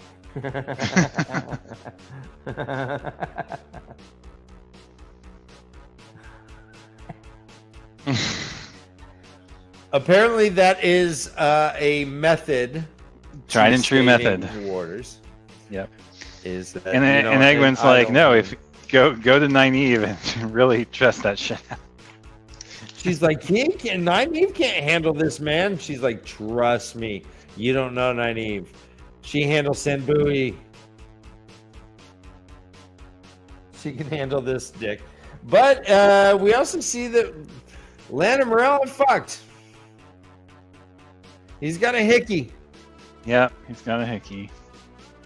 And so when Morel's like, Nynaeve can't handle him, maybe that's what she's talking about.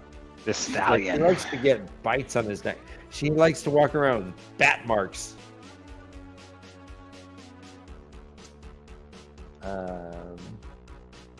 Yeah, it says she glanced sideways at Morel, who frowned slightly, tiny spots of color blooming in her cheeks.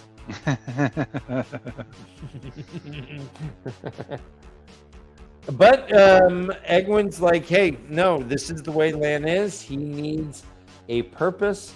The only purpose that will save him is Nynaeve. They love each other, and they're like, love, blah. We're Aes Sedai. I got warders up the yazoo. What do you want? What do you want? What do you want? So was it Arena who wanted Lan? Yes. Yes. Right.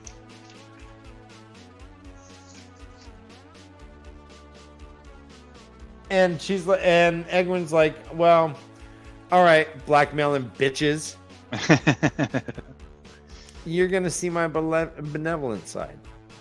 Right. I'm gonna forget about this. But if you say one word, I'm gonna smack your faces. They're like, no way. Well, it's actually Swan's the one who tells him, and when Swan tells him, she tells him even more harshly. She's like, she's gonna smack your asses Smack so your hard, ass down. your pussy's gonna bleed. She's like, what? What? Ryan, Ryan, you're back? exactly the right time. Ryan, you're back? Oh, I'm back and better than ever. And she's like, all right, here's what's gonna happen. I'm taking over land, or at least I'm going to tell land what to do. He's going to Nynaeve. We're going to pass this bond as soon as fucking possible. And that's that. They're like, oh, well, I don't know if that's the best idea, but okay. She's like, hey, land, Nynaeve needs you. He's like, what? She's in Abu Dar. You know how dangerous Abu Dar is? He's like, it's a month away. I got to leave now. She's like, hold on. Give me one. I got you. I got you. They take the gateway passage. They ride a dock. Rand rode a disc. Someone else rides a something else. But there's different sort of travel methods in the skimming travel world. It took about less than half an hour. He drops him off 5 or 6 days away from Abu Dar. He's like, 5 or 6 days? Challenge accepted. I can get there faster. Awesome. That's a mortal. Gonna get there in 5 or 6 days. I'll get there. This is a cannonball run. I'm gonna get there in 96 hours. Well, we better hope Nynaeve's still there when he gets there. Right. She's like, all right, tell Nynaeve we're gonna pass the bond, do all this. She's at the palace. She's like, yeah, palace, cool, got it. Kind of doing this Brock Sampson thing. He's like, you've come a very long way since Edmund's Field. And he says earlier, hey, I really wish I didn't help you and Nynaeve get out of Edmund's Field. I'm really sorry I was a part of that. I hope you're cool. He takes off. Hey, Josh, was that surprising to you? Which bit? Land saying that right That there? he was impressed with her? No, he said, I'm sorry I ever got you out of Edmund's Field. No. I mean, he's not really... It's an encoded way of saying he's sorry for getting Nynaeve involved in all this. That's how I read it. It's not really about Egwene. It's about pulling all of them out of the two rivers. Yeah. Okay.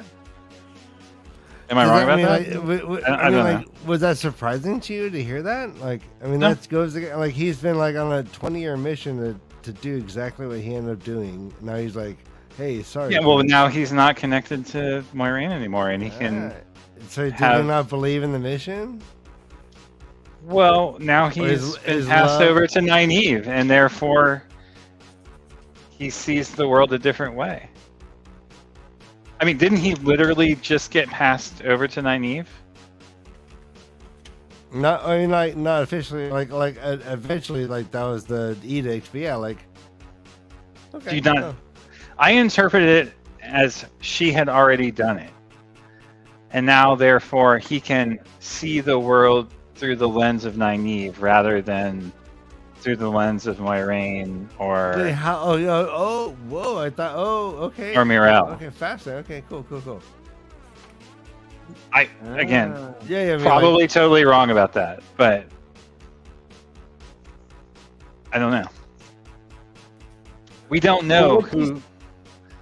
Like, would he willingly ride off if he was still Mirel's warder? Or had she already done it? Like, could an Amberlin tell a warder to leave their Aes Sedai and do a mission? Is the question. Right. Yeah, I don't know. Yeah. She says, I just want, hey, Josh, just so you know, Asham Asa, a skimming platform would just be your face. Picture. Awesome. Josh's would be just an elongated beanie. Yes, just like the plushest beanie. Actually, it would just be a giant soft pretzel. Soft pretzel. Oh, yeah. Okay.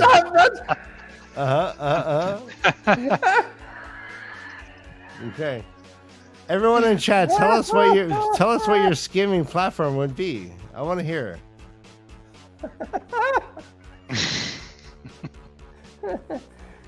It says here, quote, Lan, when you find her, you must tell her that Morel will give your bond to her as soon as you three can be together. Okay, so she hasn't done it yet. Okay. However, Lan wasn't a part of the passing of the bond. Right, to begin with. But we assume, I guess, from this that Moraine and Morel were in the same room and conspired. They were friends, she mentions a couple times. She's like, it's not just because we were really good friends and used to bone. I assume. Really? I don't know. Well, yeah. Yeah, pillow friend, baby. Lan takes off. She comes back and she's like, all right, listen, if you two, Phelan and Theodore had already split and had given their vows. And so she's like, all right, Morel and Asao, the only way I trust you is if you wear you me. This is the first time she asked for. Oh, Brother Dan, you're breaking up. Just You just became Max Headroom, Brother Dan. Robo Dan, Robo Horse. Oh no! A bucket, an 8-bit bucket of horse. Oh no! Yeah, the horse. Oh, bucket no. of horses, all up in your gears. Can you hear me? Am I Now okay? we can hear you. You gotta again. clean the horse out of your gears. I don't know. I can't control Elon Musk. So, Morel and Nassau, she demands fealty in order to trust them. This is the first time that I think she has asked for fealty. She received it on the fly from Phelan and Theodore, Theodrin or whatever. But Morel and Nassau, she's like, you gotta swear to me. And they're like, whoa, this is fucked up, but okay. The other day, Brother Dan was telling me, he called me up and he's like, I can't remember my Netflix password, and he blamed Elon Musk. I think he changed it, right? I'm pretty sure he did. Right? Yeah, no, I know. I got a thing saying, hey, there's someone trying to log in on some weird island. And you're like, on Elon! It was called SpaceX Island in Texas, and I'm all, SpaceX Island? Elon! Hey guys, what after we finish these chapters, let's talk about aliens. All right, let's finish the chapter. She comes back. She has a headache. Halima rubs her, does meditation. She's like, yeah, visualization. Loose and lazy. I want you to start with your earlobes. You can feel them dripping off your head. Your muscles in your face are becoming very slack. Your neck. Who is that very short female German sex? Dr. Ruth Westheimer. Okay, thank you. That's what I'm thinking right now. Or, yes. And then your shoulders are so loose, they're like limp spaghetti. Anyways, that's Halima does hang on. meditation. What do you got, Arena. Josh? What do you got? Arena, turning away from the cart, saw Swan coming and went stiff. I think just saw Swan coming and went stiff is Yeah, saw Swan coming and went stiff is pretty good too. Yeah. Laced together so tightly her knuckles strained.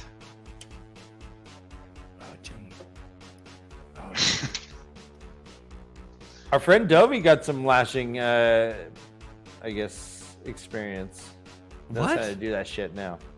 How to tie Lashing? people up. Yeah, tie them up with lashes. No. Yeah. She's a very experienced. Land held him easily. You've come. Okay, Jesus.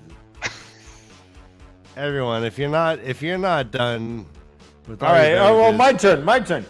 Halima's fingers possessed a skill. Jesus Christ. Kay is a recurring. Nice. We're gonna have to pay her some royalties She's dancing. for all Her this arms screen are time. getting so buff. Good thing she doesn't have a speaking role, or we'd have to pay her more.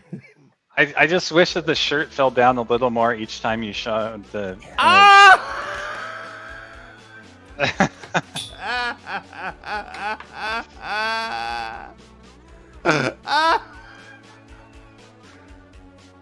We learned so much about Josh's. Keep going. Keep going.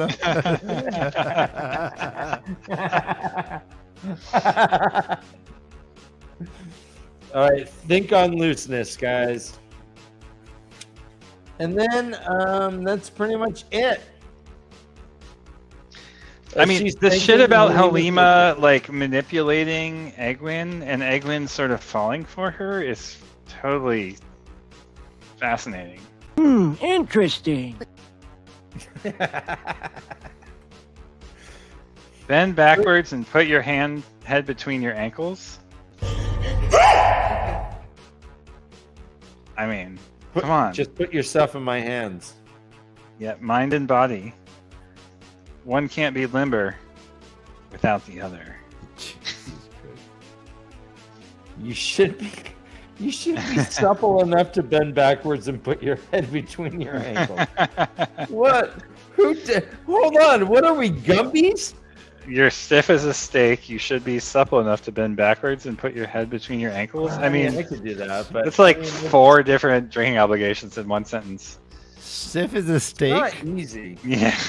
Jesus Christ. We haven't tried that yet. You're stiff as a steak. Wait, look, I see doggy movement. Dogs moving in the background. Oh, he's alive. Why do you always have black dogs, Josh? Come here, man. Come here, doggy. What do you have, black dogs?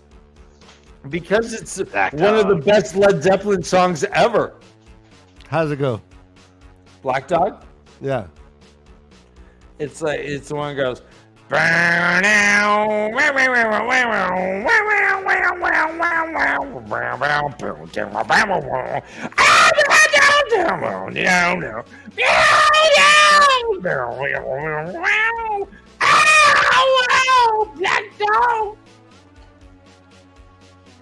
So is Egwene's sensation of finally being in control as the Amerlin a fantasy that Halima is imparting to her, or is it a reality that is slowly becoming true? That's the question the end of this chapter left me with. The Halima Egwin. At the end of the chapter, Egwene's like, long ago she had pledged that one day, long ago, as in the 3 weeks ago that she became the Amerlin, she had pledged that one day she would bring Shiriam to heal, and today was the day. At last she was beginning to be the Amerlin, in control. Very nice. Is that a fantasy of Halima's creation in this mind control, presumably, or whatever it is that's going on? Or that's leading to the headaches and all of that? Or is this a reality that's slowly coming true that Egwene is authentically experiencing? That was the question that the end of the chapter left me with. Nice, Gnomon Garden. Fuck, if I was not out of drinks, I would definitely be drinking to that. Jesus, that's like, let's all really drink. That's like, oh, last call, we're getting a shot and a beer. Right. And we're poking a hole in the bottom of it and slamming it. Jesus. Well, even Wow. Halima says, this would do better tonight after you've had a bath. I could work your shoulders and back everywhere. We haven't tried that yet.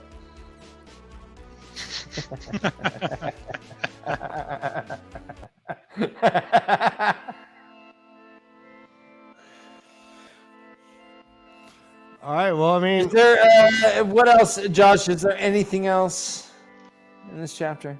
No, man, I think we got everything. Okay. are you still enjoying the books, Josh?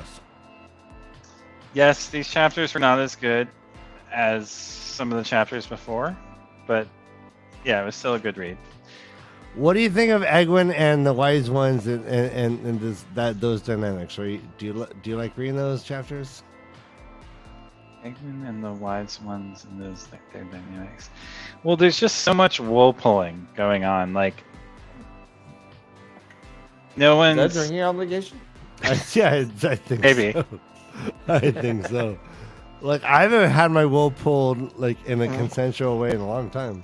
Why can't everyone just be honest with one another and reveal what's going on? It's like everyone holds their cards so close to their chest and is like trying to leverage these little big and little margins of power over one another, you know? It's frustrating. Is it like a Three's Company episode where you, like, everyone knows what's happening, but the other people don't know what's happening? Right. Right.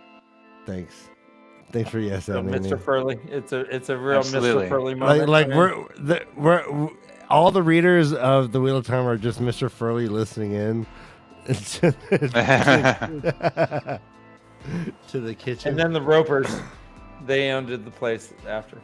Guys, we have a map coming up in the next one. Ebudar. We do. Ebudar. And in the corner there, look at the Black Aja thing. And a Oh little, shit! So are they? Yeah.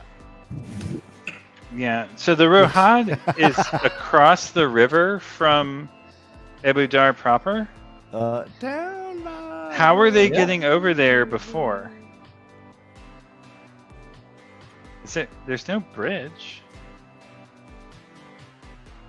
Anyhow. I don't know. Maybe we'll see this and more next week when we This do and more. chapters 13 through 18. 13 through 18, eh? 6 chapters. It's 84 pages. Exactly. Right. Guys, we're cooking through this book. We're, I think by next week we'll be halfway through already. Almost. Awesome. Josh, as always, Nice. I love you and I'm proud of you. You're a fun, good reader. And I'll talk to y'all soon. yeah. I can't wait till you realize that all your predictions are so wrong. I know. I just can't wait till like you're I eating know. crow till the cows come home. They're so wrong. They're so wrong. But it's fun. It's fun like not laughing in your face. It's like I'm proud of the control Ryan and I have. Every time you say something, we're like, we're getting and then called out usually right here. we're like, did you believe that? Ah! There's just a little turd that drops out of you each time. You're like, Oh Little no! Poopy Dan. A little fucking horse comes out. Just your weekly shart. All right. Well, on that note, good night, everybody. yeah, everyone, don't forget to read and fuck off. This is the Yeah. Way to Leaf.